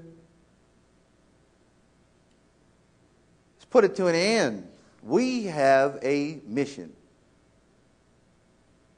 We have something to do. Yah has placed the task before us. It's time we quit all the pettiness that isn't getting in the way of that task. It's time we all renew our faith and truly come to a greater understanding of what the Israelite warrior means and the Israelite family. And if the people out there who aren't us cannot figure it out, that's not my problem. I tried. If I was called to be a pastor for a long period of time, then I would have an actual congregation. But I do not. It's not my job.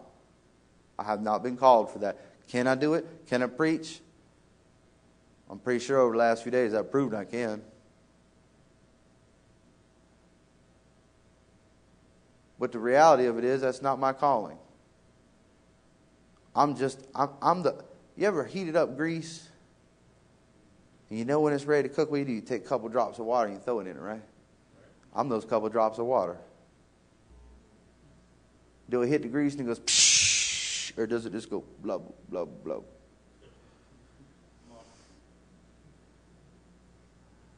I have my own problems. I have my own demons. I have addictions still. I mean, I have an addiction. I have addiction to nicotine. I have my own issues. I am not perfect. I'm for damn sure ain't Jesus Christ, I can tell you that. Not even ever going to be close. I get better every time he gives me an accomplishment, or I make an accomplishment, and he continues to lift me up. Slowly I gain ground. But where you are strong, I have some weaknesses. But you must also understand where I am strong, you have weaknesses. And being here with you has already pointed out mine own weaknesses to me. Why? Because I was listening, I was watching, and I comprehend.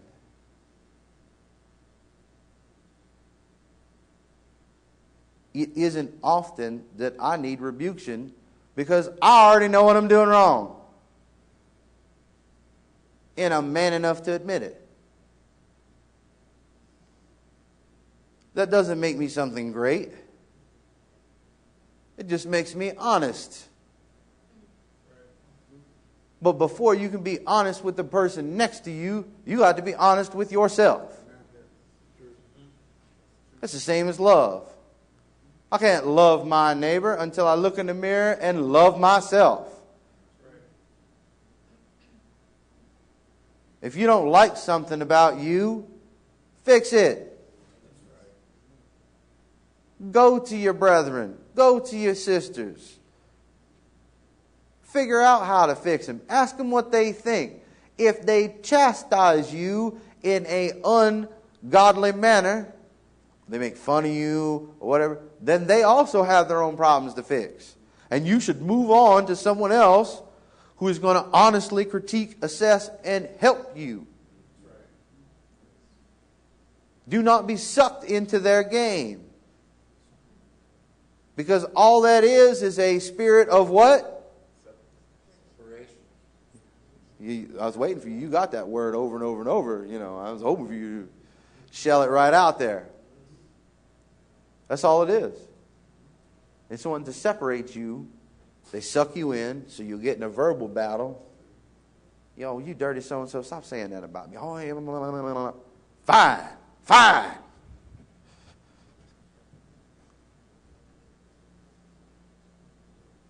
Everybody knows it.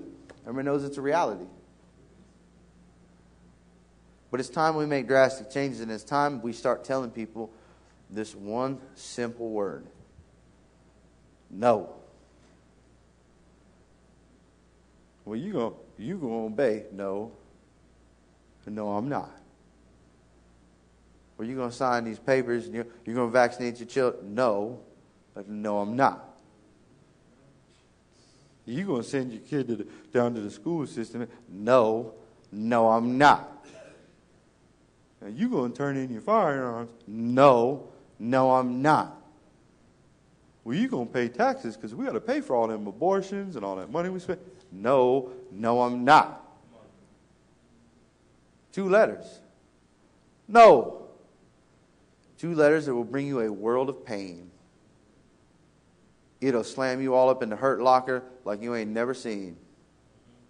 If you say yes and you goose step, you ain't going to have any problems. Even in the service where they tell you, oh, you can say no. No, you can't. Try it. I'm not following that order. Come get this man, take him to the brig. Why? Who cares? Go to the brig. Didn't it facilitate you not doing whatever it is you didn't want to do? Are you not willing to sit in the bars, in the jail, for your principle? For what's right? Are you willing to jump up and slap the snot out of the person next to you who's telling you will obey? I mean, what is the extent of your principles? What are morals? I mean, really, the whole idea of it is a moral or morality is the implement of your own selfishness onto someone else. Let that sink in for a minute. You want somebody to kill you? Are you okay with that? Now project that onto someone else. That's morality. It's not that hard of a task. The hard part is conviction.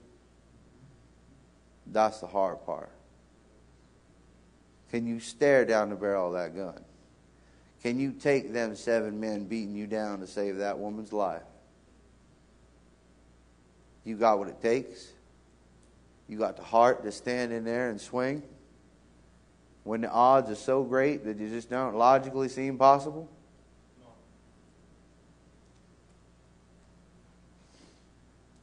Do you have the heart to put your feeling aside when your man comes home beat up, broken up, bruised, bleeding all over the place? Do you have the heart to put your emotion aside that's telling you, oh, God, please don't make him do that again. I can't stand to see him all beat up and broken. I can't stand to see him laying there bleeding to death. What do I tell his children? Do you have the heart to completely change the conversation and say, don't worry, baby. We'll get your patch together and we'll get them tomorrow.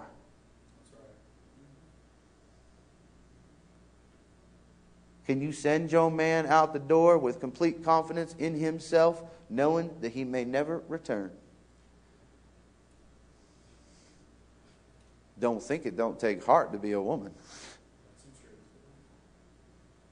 Don't think it don't take strength. And Israelite men better understand that. Israelite women can be a different breed. The ideas of morality make us a cut above the rest, even if they aren't Israelites. Look at someone who actually transposes their selfishness onto another human being. They carry themselves differently. They walk differently. They talk differently. They look differently. They make eye contact. They hold their head up. They're not ashamed of who they are or where they come from. They don't take any crap from anybody else. But they have kind words. They have a smile and politeness in their voice. Because they don't want nobody to be rude to them.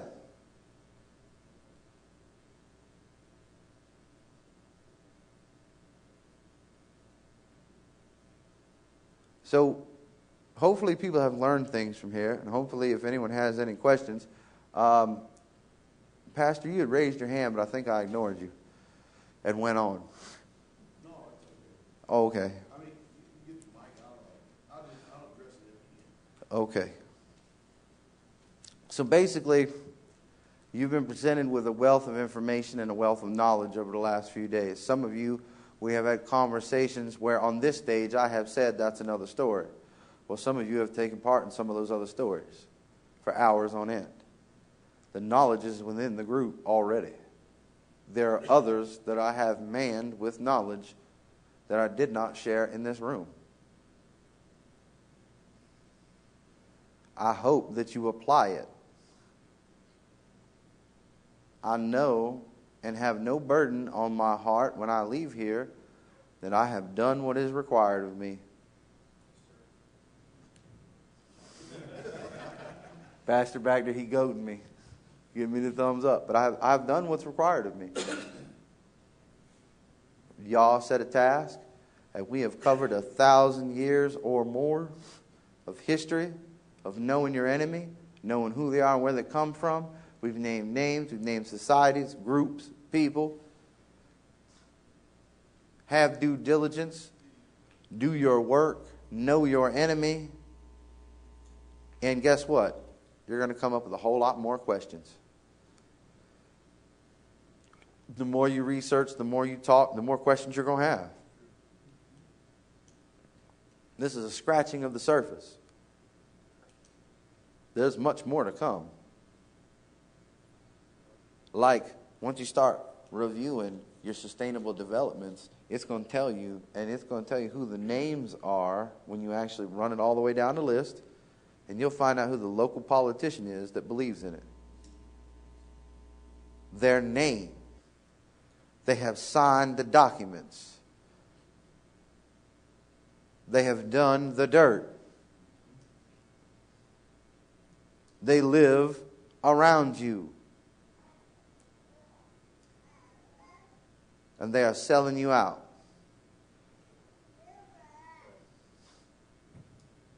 Go ahead. You said you were going to go into chemtrails. Oh, didn't I? Okay. Chemtrails, basically, I don't know how to really deal with chemtrails. I don't know how to tell you to deal with chemtrails. I really don't. It's benzene, aluminum, polystyrene, several other chemicals that are bonded together and sprayed into the sky, and it will destroy rain clouds, thunderheads. It'll chew up a whole system. And with just talking about chemtrails, I mean, they're not commercial flights. Okay? These are military planes. They're not commercial planes. People need to come to grips with that right away. Although I can tell you as I stand here right now, I can feel my physical health deteriorating. With my stomach and my head, and I'm sweating. I'm running out of gas here. I hope I've answered everything that I can. If I can't, I have a radio show. Call me. Call me and ask a question. I ain't shy. Pastor tell you, I'm not shy. I've been at it nonstop since I've been here. I will do for you the best I can. I'll give till it hurts.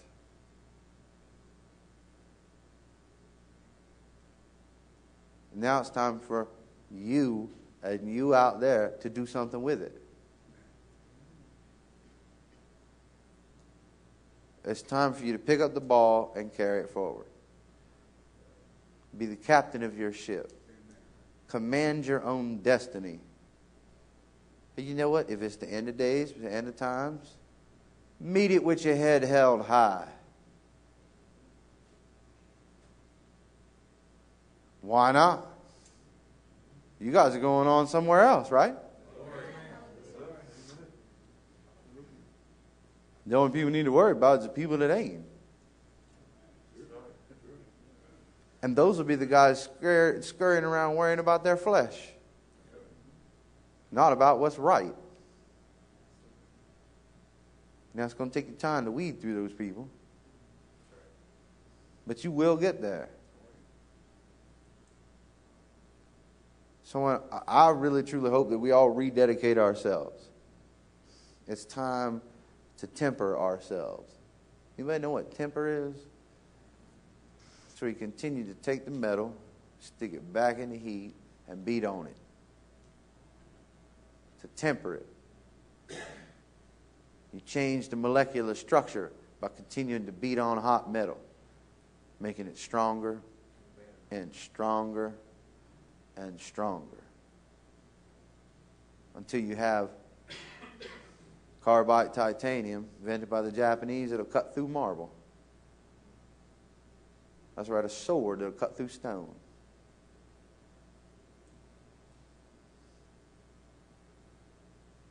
It's time for you to have a sword, but it's also time for you to be that sword.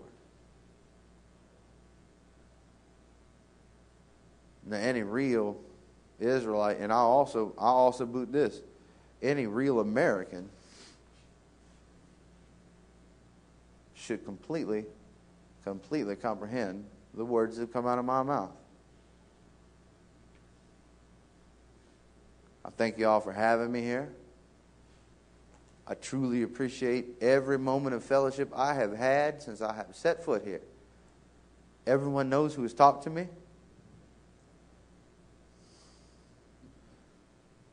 These are just people in the room. Oh, yeah. But I see you blinking your eyes. Gentlemen over here, all on the front row. Especially this fine young man right here. This fine young man over here. He's had conversation with me when I first got here. He was the first one I met. You remember? Yes, sir. Standing in the rain. I have enjoyed each and every one of you. Whether I return or not, I'd like to. I don't know if that's in the card. Don't know if that's in my journey. All depends on where y'all leads me. If he says you get to go back, then I'll be back. If he says, I'm sorry, son, there's other things for you to do, then there's other things for me to do. But I will take the memory, you too, of each and every one of you with me. And I will cherish it. You too.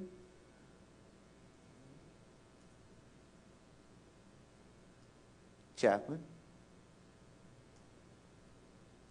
I will carry them with me. Especially Smiley right there. You. Yeah, you with the big grin. Yeah. So I love you, each and every one of you. I hope that you have benefited from my time and my service here. That if I do not return, study on topics of importance. Spend your time to understand and know your enemy and prepare for what is coming. Truly prepare for what is coming down the pike. And hopefully tomorrow, y'all willing, I will have a safe journey. 1,500 and some miles back up into the mountains. While I will return to my portion of land. For as long as I get to call it that. So I can't really think of anything else to say unless somebody has anything to ask.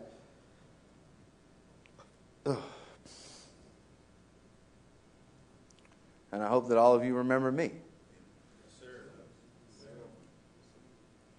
And now I guess I'm going to invite Pastor up to close out with us. It's almost 8 o'clock.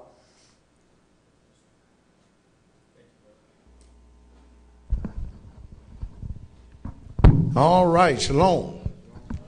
Pretty good, huh? Yes, sir. Wasn't that pretty good? Yes, always nice to have some good rebuke. I love that. Because it keeps you sober. All right, before we release here for a second, I'll answer Sister Rainey's question.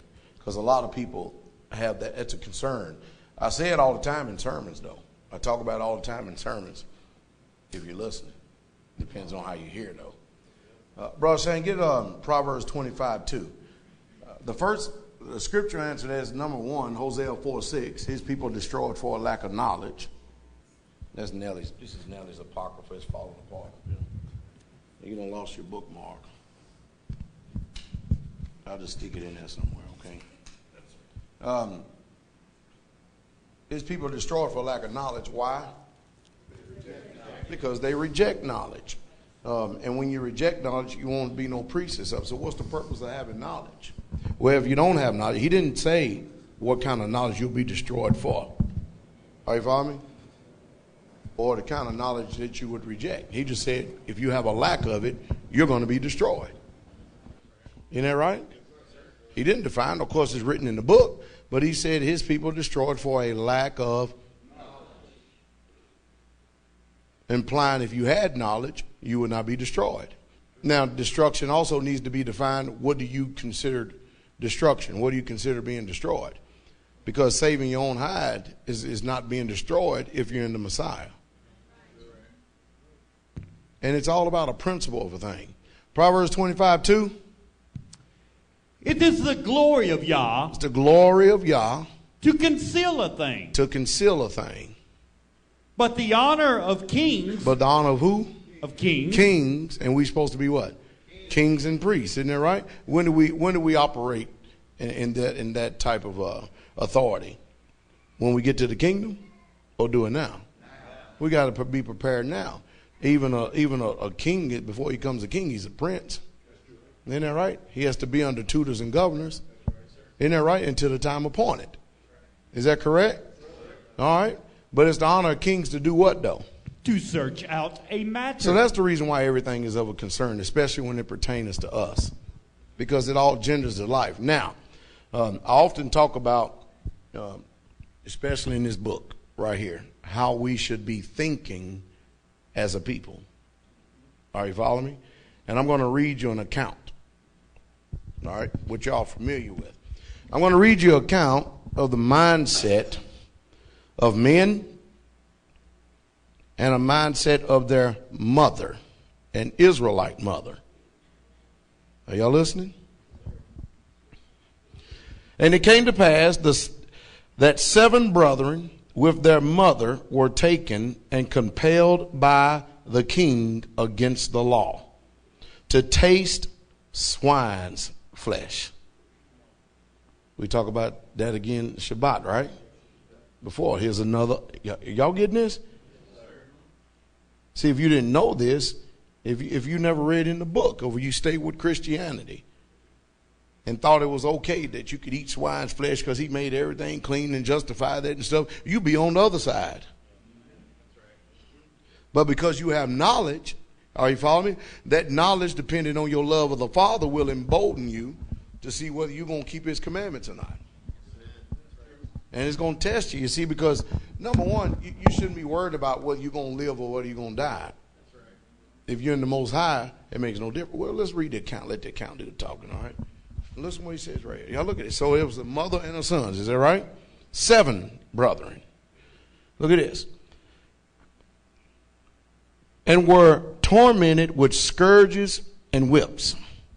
But one of them that spake first said thus, why wouldest thou ask or learn of us? Or what? Excuse me. We are ready to die. See, the key is being what? Ready. Are you following me? And if you're not ready, then you're going to do everything you can to passionately look to breathe one more breath. When you finish your course, you kept the faith, you're ready to be offered up. Ain't that what Paul said? See, the ideal is to be what? Ready. And don't the book tells us to be also ready? For in such an hour as you think not, the Son of Man cometh, don't it? Well, how do you get ready?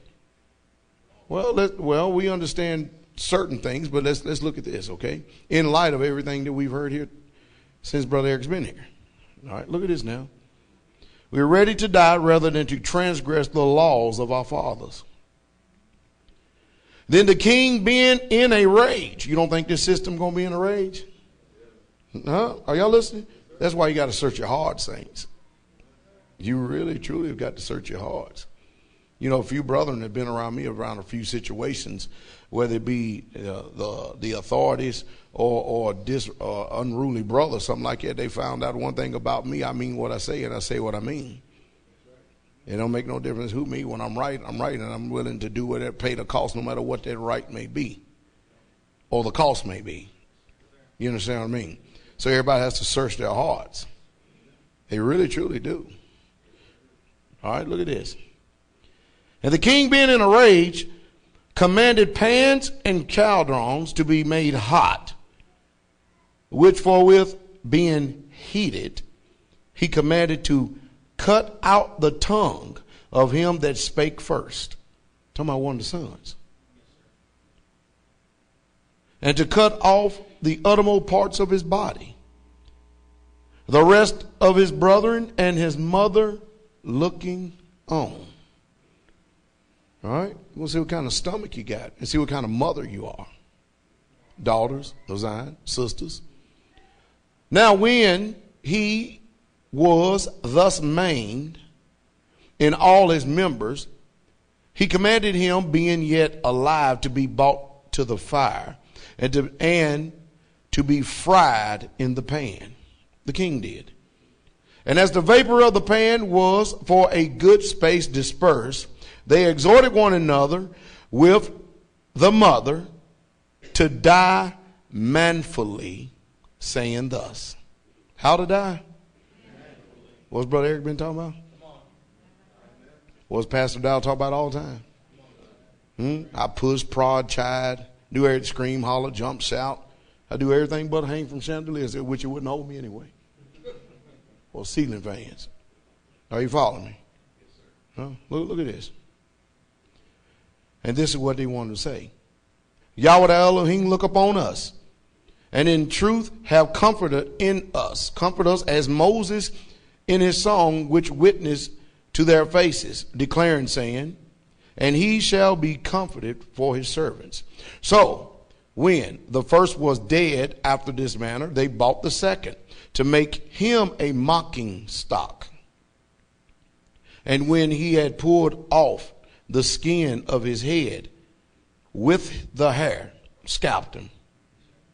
They asked him, wilt thou eat?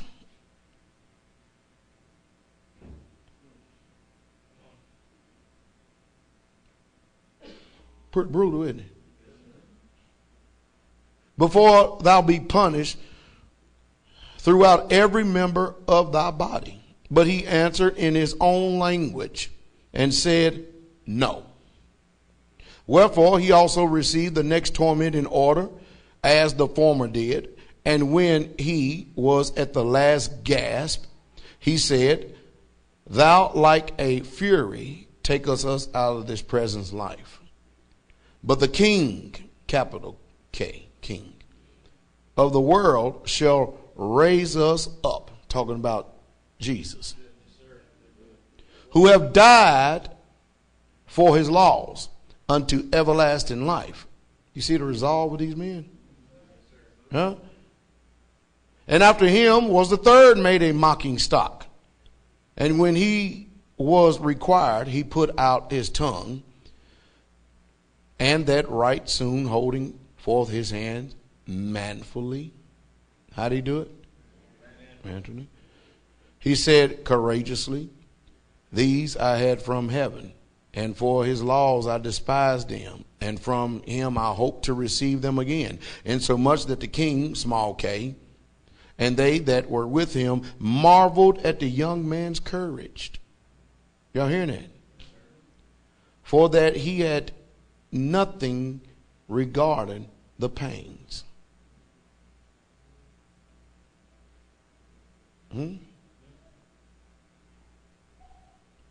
Now when this man was dead also, they tormented and mangled the fourth in the like manner.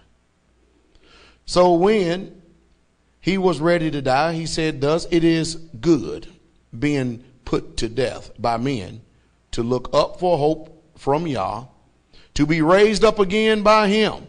As for thee, thou shalt have no resurrection to life.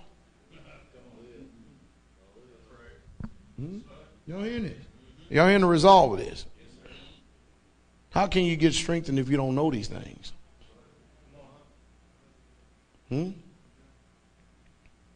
Afterwards they brought the fifth also and mangled him. Then looked he unto the king and said, thou hast power over men. Thou art corruptible. Thou doest what thou wilt, yet think not that our nation is forsaken Yah.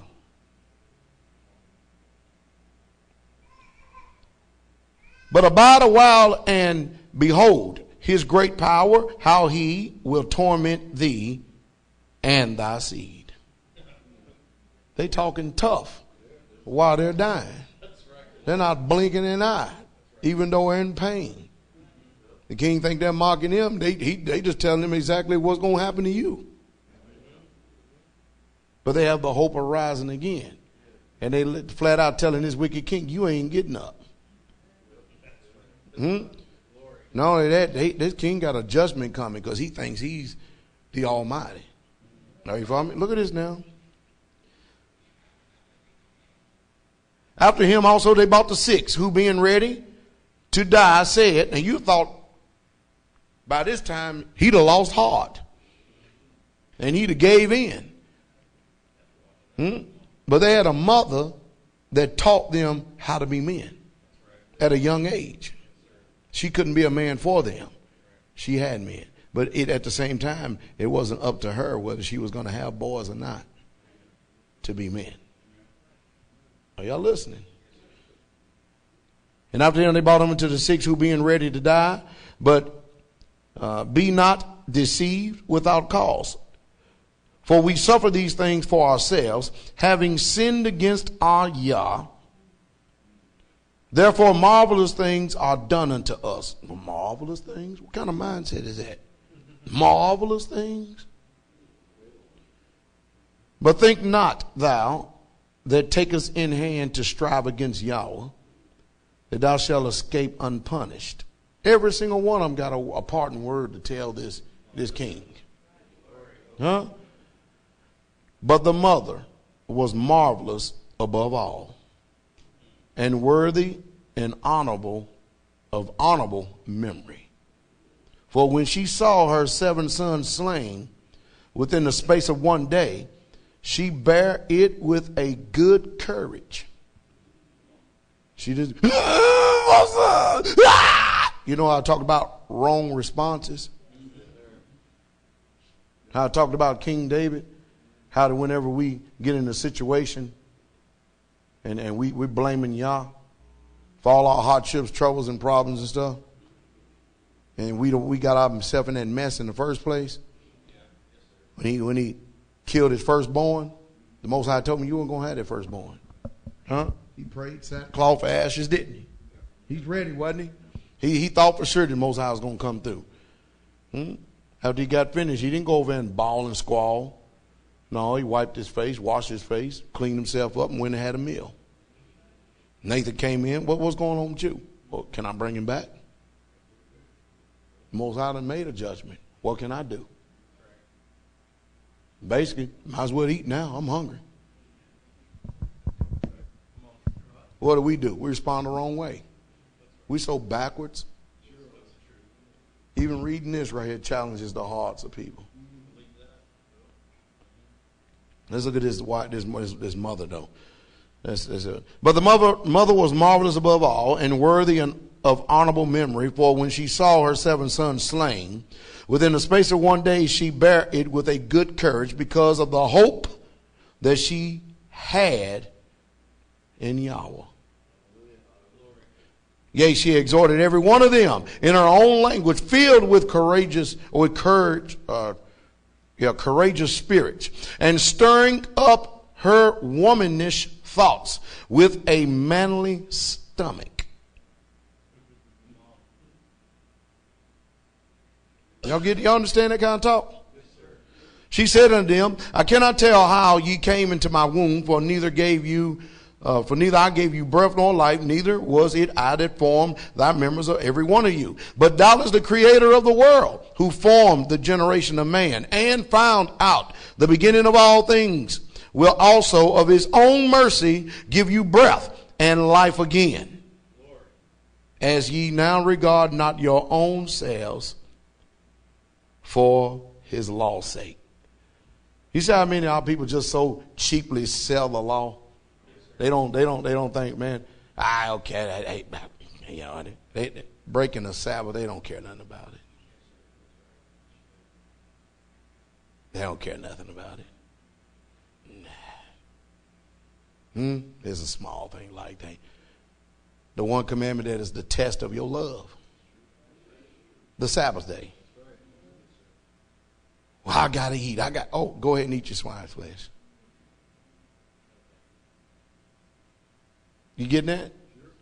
He understands I have to work, I got to eat, and I got to provide for my family and stuff. What kind of God is he that don't understand I got to work? He understands I got to work on the Sabbath. If he can't fix it, well, I tell you what, I'll pray and I'll pray that he move up on the employer's heart. How about you just stand simply because he said? Huh? Uh-oh. How about that? See how many excuses we've learned so much to be like the Gentiles. That we even talk like them, think like them, walk like them, act like them, dress like. We do everything just like them. But to try to find out the way that our people thought and the way they did, even though it's sitting right in front of us, what a challenge is presented before our hearts. They were zealous towards law because the law says you should never eat swine. And it's amazing how these Greeks knew the one thing that the Hebrews despised was what? Swine. And so they was going to force it up on them. Another test to see if we're going to find out who you love. It's easy to say I love y'all. Well, we're going to see when the test and trial and temptation. We'll see. Oh, hallelujah. Isn't that beautiful? All right, look what it says right here. We're going to find out. Now Antiochus, thinking himself despised and suspecting it would be a reproachful speech, whilst the youngest was yet alive, did not only exhort him by words, but also assured him with oaths. Here comes the flattery. Here comes the flattery. Huh? Look at this, look at this. That he would make him both rich and a happy man. The king would. Now go give him some accolades here, huh? If he would, watch this, turn from the laws of his fathers. That's the condition. Huh? Sounds just like Satan, don't it? Just bow down and serve me. I'll give you everything in this world. I'll give it to you. If you just turn from your law. Oh, come on, man. What big deal is it? Sound like what the serpent said to Eve, isn't it? Oh, come on. Y'all seen how important fellowship is, right? Is there not a spirit tempting people to stop fellowshipping? Huh? Are we not tempted by it? Oh, look at there. I'm going to tell you right now, ain't never going to be a few of us. That's all. This is what he said from it. Jesus didn't deceive us. He told us that. The apostles asked him, Lord, are there few to be saved? His answer was, you forget about the few. This is how he answered. You strive to enter in at the straight gate. For many shall seek to enter and not be permitted. What an answer. Back to this real quick. Let me finish. If he would turn from the laws of his father, and that also that he would take him for his friend. We want to be a friend of the king. And trust him with affairs. He's got to finish butchering all my other brothers up here. Look at this. But when a young man would in no case hearken unto him, the king called his mother and exhorted her that she would counsel the young man to save his life. And when he exhorted her with many words, she promised him that she would counsel her son. She made a promise, I will counsel my son. But she bowing herself towards him, laughing, the cruel tyrant to scorn, spake in her country language on this manner, O my son, have pity upon me that bare thee 9 months in my womb, and gave thee suck 3 years, and nourished thee, and brought thee up unto this age, and endured the troubles of education. I beseech thee, my son, look upon the heaven and earth, and all that is therein, and consider that Yahweh made them of things that were not. And so was mankind made likewise. Fear not this torment, but being worthy of thy brethren, take thy death, that I may receive thee again in mercy with thy brethren. What a woman. Huh? These sissy, soft dyke women of today, they wouldn't have talked like that, would they? Huh? Wouldn't they? Not these women today. No, they wouldn't. Different mindset, isn't it? See, the Hebrews have a different mindset. See, we live this life for the purpose of getting ready for the kingdom we're going to be ruling in, because we know we're going to rise again. So whether we live or whether we die, we belong to Yahweh no matter what. Look at this.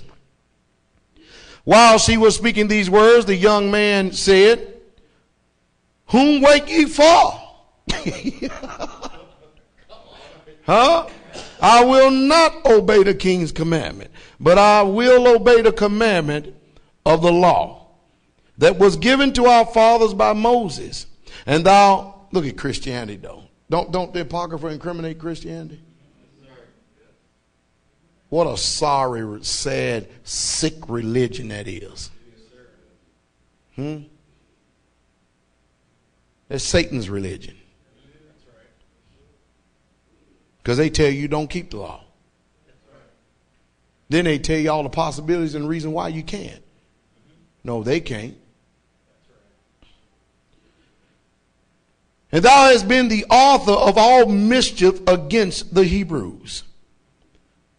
Shalt not escape the hands of Yahweh? For we suffer because of our sins.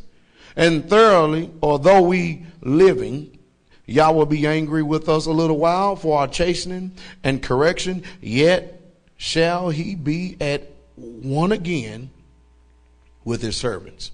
But thou, O godless man, and for all other most wicked, be not lifted up without a cause, nor puffed up with uncertain hopes, lifting up thy hand against the servants of Yahweh. For thou hast not yet escaped the judgment of the Almighty Yahweh, who seeth all things. For our brethren, who now have suffered a short pain, are dead under Yahweh's covering of everlasting life. But thou, through the judgment of Yahweh, shall receive just punishment for your pride. Y'all hearing this? Do you talk like this when you getting ready to die? But I, as my brethren, offer up my body and life for the laws of our fathers, beseeching Yahweh that he would speedily be merciful unto our nation. And that thou by torments and plagues mayest confess that he alone is Elohim. And that in me and my brethren, the wrath of the Almighty, which is justly brought upon our nations, may cease.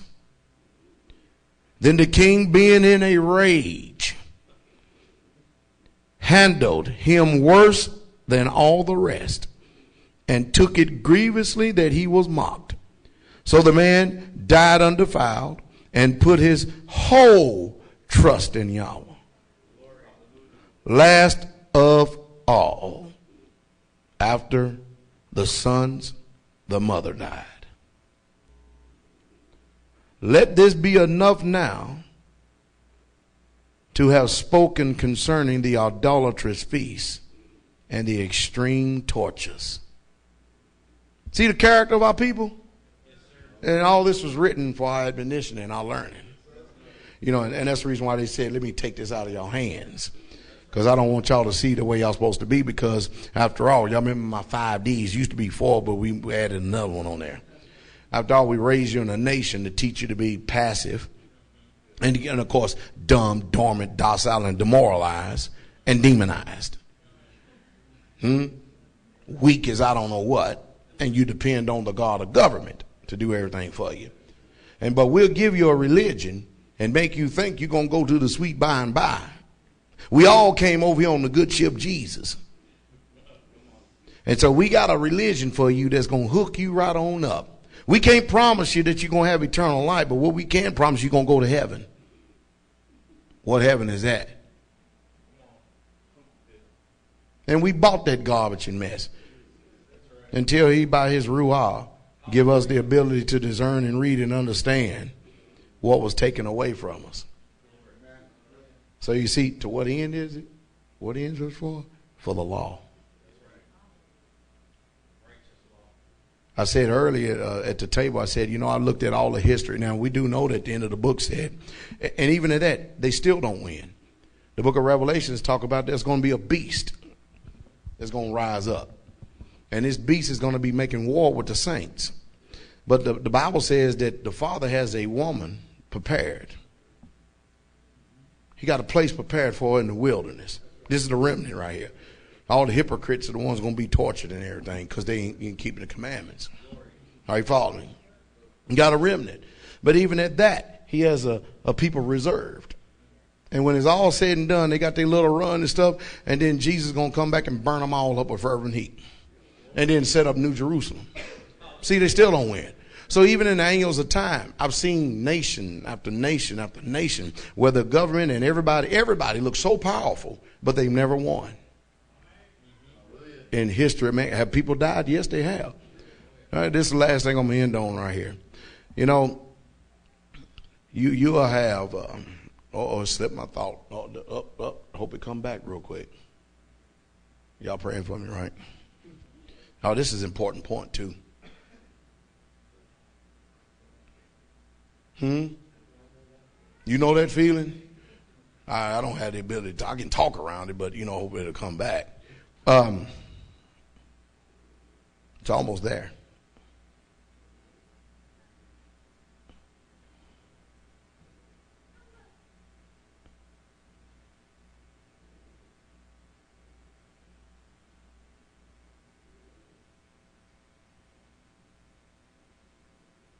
Boy, it's a war going on because it's almost there, then it goes away.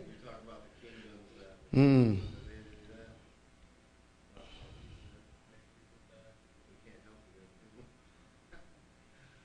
Yeah, I know, because it's my thought. Violence there. It's important too. I should have wrote it down, shouldn't I?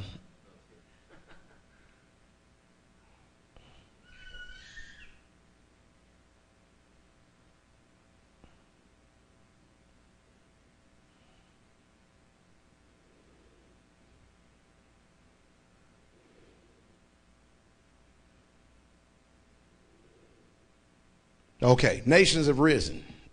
Okay, and when nations rise, there's a reason why that great nations are conquered. You see, in order for one nation to go in and conquer another nation, are you following me? They have to have greater power, greater force, greater military might. They have to have more of a presence than the other nation did. Now, mind you, you remember there was one time we used to be a great nation till we transgressed, right? All right, so let's look at the history of let's go from the Medes and the Persians to the Greeks. All right, because remember, the Greeks just whooped the living daylights out of Darius and Xerxes. All right, so what had happened, though? What happens every time people, just like here in America happens, the people came over here and they conquered this nation through deceit, treachery, and everything else, right? And they did it mostly do killing, murder, and maiming and stuff. But this is what happens with people. Once they conquered lands, all right, they have the warrior mentality. But once they conquer the lands, they settle down and they get at ease. And they start to care more about the livelihood, the trades, the farming, and they forget about the defense. They forget about training. They forget about what gave them the ability to possess the land in the first place. And they get ease, and then another power rises up and comes and takes. And then they do the same thing after a period of time. They get into their agriculture, into industry, and they get into farming and everything else. And slowly but surely they start losing their edge of the warriors that they were when they came and they took the nation. It's the same condition we're in today. Same exact condition we're in today.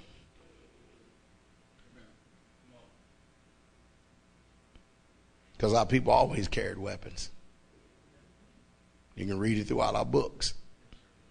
And we've become just like the society wanted us to become. Ease in Zion. But what does the Bible says? Woe to them that are what? Eased in Zion. There's a war upon you. Are you following me? So when Brother Erick came and gave the last part of the message, what he's doing is bringing a shock back into us how we should be sober. We shouldn't let the things that we learn slip. You understand what I mean? We feel safe because we're at home in our environment, around here. At times we carry, at times we don't, you know what I mean? But as soon as we hit that gate, we locked and loaded, ready to go. You know what I mean? But you should always be ready because you never know when the enemy coming, both naturally and spiritually. So we don't fall in the same old condition as people that went on before us. Are you following me? All right, so I think y'all got it. Y'all understand what was being said, right? But I wanted to show you the type of resolve that our sisters, our mothers, should be having. Are y'all listening to me? And the type of resolve that us men need to be having. Y'all getting this? And the more you love his law, the more you love him, he'll put this in you. And I said over and over again, y'all heard me in the dining hall. I mean, soldiers, we're a little bit different. Military veterans, we're a little bit different. We ain't no better than anybody else, but we're just a little bit different. And of course, they're sorry veterans too. They ain't worth 2 dead flies. I promise you that. They ain't worth 2 dead flies. They're sorry as I don't know what. I promise you. Are you following me? But the one thing that I've learned, being in the military, being a paratrooper, being air assault, and all this other stuff, just like with Pastor Fox, Special Forces. Are you following me? And Brother Erick, Force Recon. Was your Force Recon? Force Recon. You see what I mean? In the Marines. You start thinking about stuff like this. The type of training that we all been through is stuff that men would drop off like flies. See, the first thing they would do is they give you a few days to see if you really wanted to be there. And what they did was they test your resolve through they got to the body to get to this. Everything was about getting to this. And mind you, you train these people right here and stuff, okay? And you could be in a mall and you could get a page or get a beep, some beep, beep, beep, beep. And next thing you know, guess where you're at? You're getting suited, you're suited and booted, and you off to who knows where. And you don't even know. Half time you don't know until you're in the air. Sometimes you get the briefing when you're on the ground. You don't get to know everything. Am I making any sense? But we willfully go off into situations. Because been trained to respond that way. Don't know if you're going to come back or not, but nobody's going in there thinking that they're going to die. Also trained, if you get shot, well, we got a way we can take care of you. Even if you're dying and the breath is going out of your body. Hold on, brother. We got you. Keep breathing. We're almost there. The bird's coming. That's right. And you're gone. And if you're dead, and firefight's still going around you, and we pick you up and take you out. At the expense of getting shot ourselves. No man left behind. See, that's the good thing about having that type of experience, because you understand, you have that kind of mindset. When you start reading this, it starts to click and starts to make sense. If you never had that experience, are you following me? Then it's, am I making sense? If you notice, there are many people that have been in the military, but usually the ones that have special skill identifiers, they talk a little bit different. And they are a little bit different. And we're no glorious things, because I tell you flat out, you're a fool, you go in the military. You're a stupid idiot.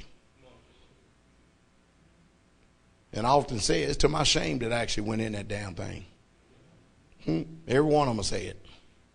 Especially after knowing we know. A good thing we in his army. But we need to have that kind of mentality in his army. So whether you live or whether you die, it's about principle. Are you righteous? You see what I mean? We don't bother nobody. We don't trouble nobody. I mean, we live in a racist town. I had old Bubba up here. We wasn't even here a good 2 years. Had old Bubba up here going to get some hay. I was going to get some hay that this old man sold me. He come out with his shirt all big old tall guy, about the size of Brother Frank. Big old tall guy at the time. He come out there and see me drop. What are you doing on my land? I'm coming to get the hay that I bought. You gonna get off my land? Call him a skin. Brother Saint, wasn't you there? He'll confirm it. I was doing everything I can to try to calm him, diffuse the matter a little bit, and he got more emboldened. Now, mind you, this is like 15 years ago. I'm a whole lot more stronger, a whole lot more swifter, a whole lot more faster, and more powerful.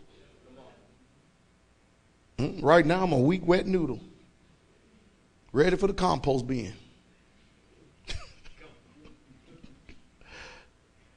He wouldn't stop, and I said, I'll tell you what. Y'all brothers, move out of the way. Y'all go somewhere. Go on over the side. I said, I'll tell you what. You're going to shut your damn mouth, boy. I said, if you ain't, I said, you see, let's get out here. Let's stop all this nonsense right now. Let's get out here on these 2 yellow lines. Because I'm getting my hay, but we're going to get out here on these 2 yellow lines. And after that stopped the whole, he all of a sudden,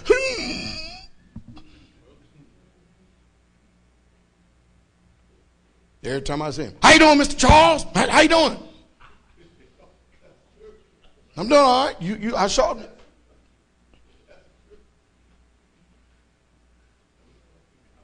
And I said, I be damn, all this barking, no bite. Yeah, but you have to understand, a man, are you following me? It don't make no difference in whether he gets his butt beat or not. You're not going to run over a man.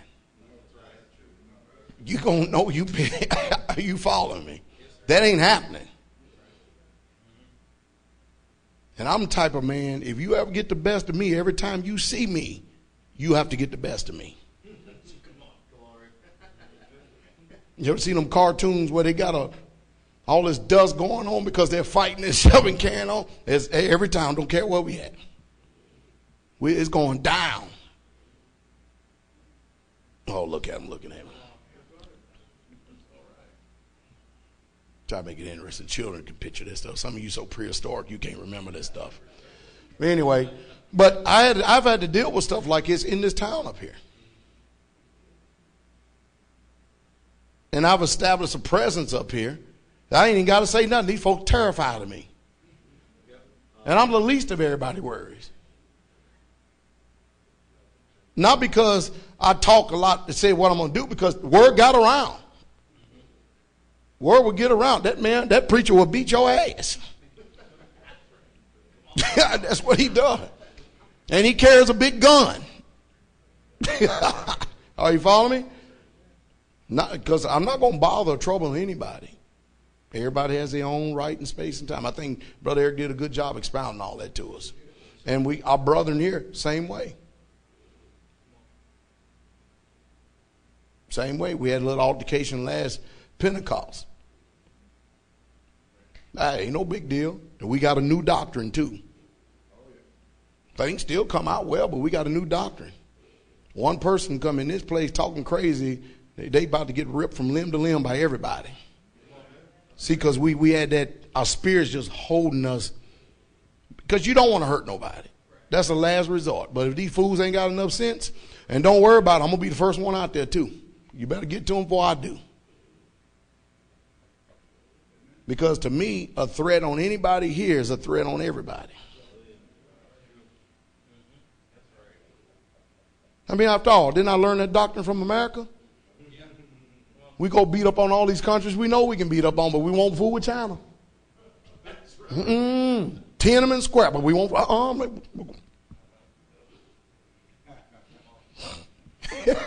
That was a joke anyway. I know y'all tired. All right. Hey, Brother Erick, thank you very much. Thank you very much. Give him a hand clap, Saints. Give him a hand clap.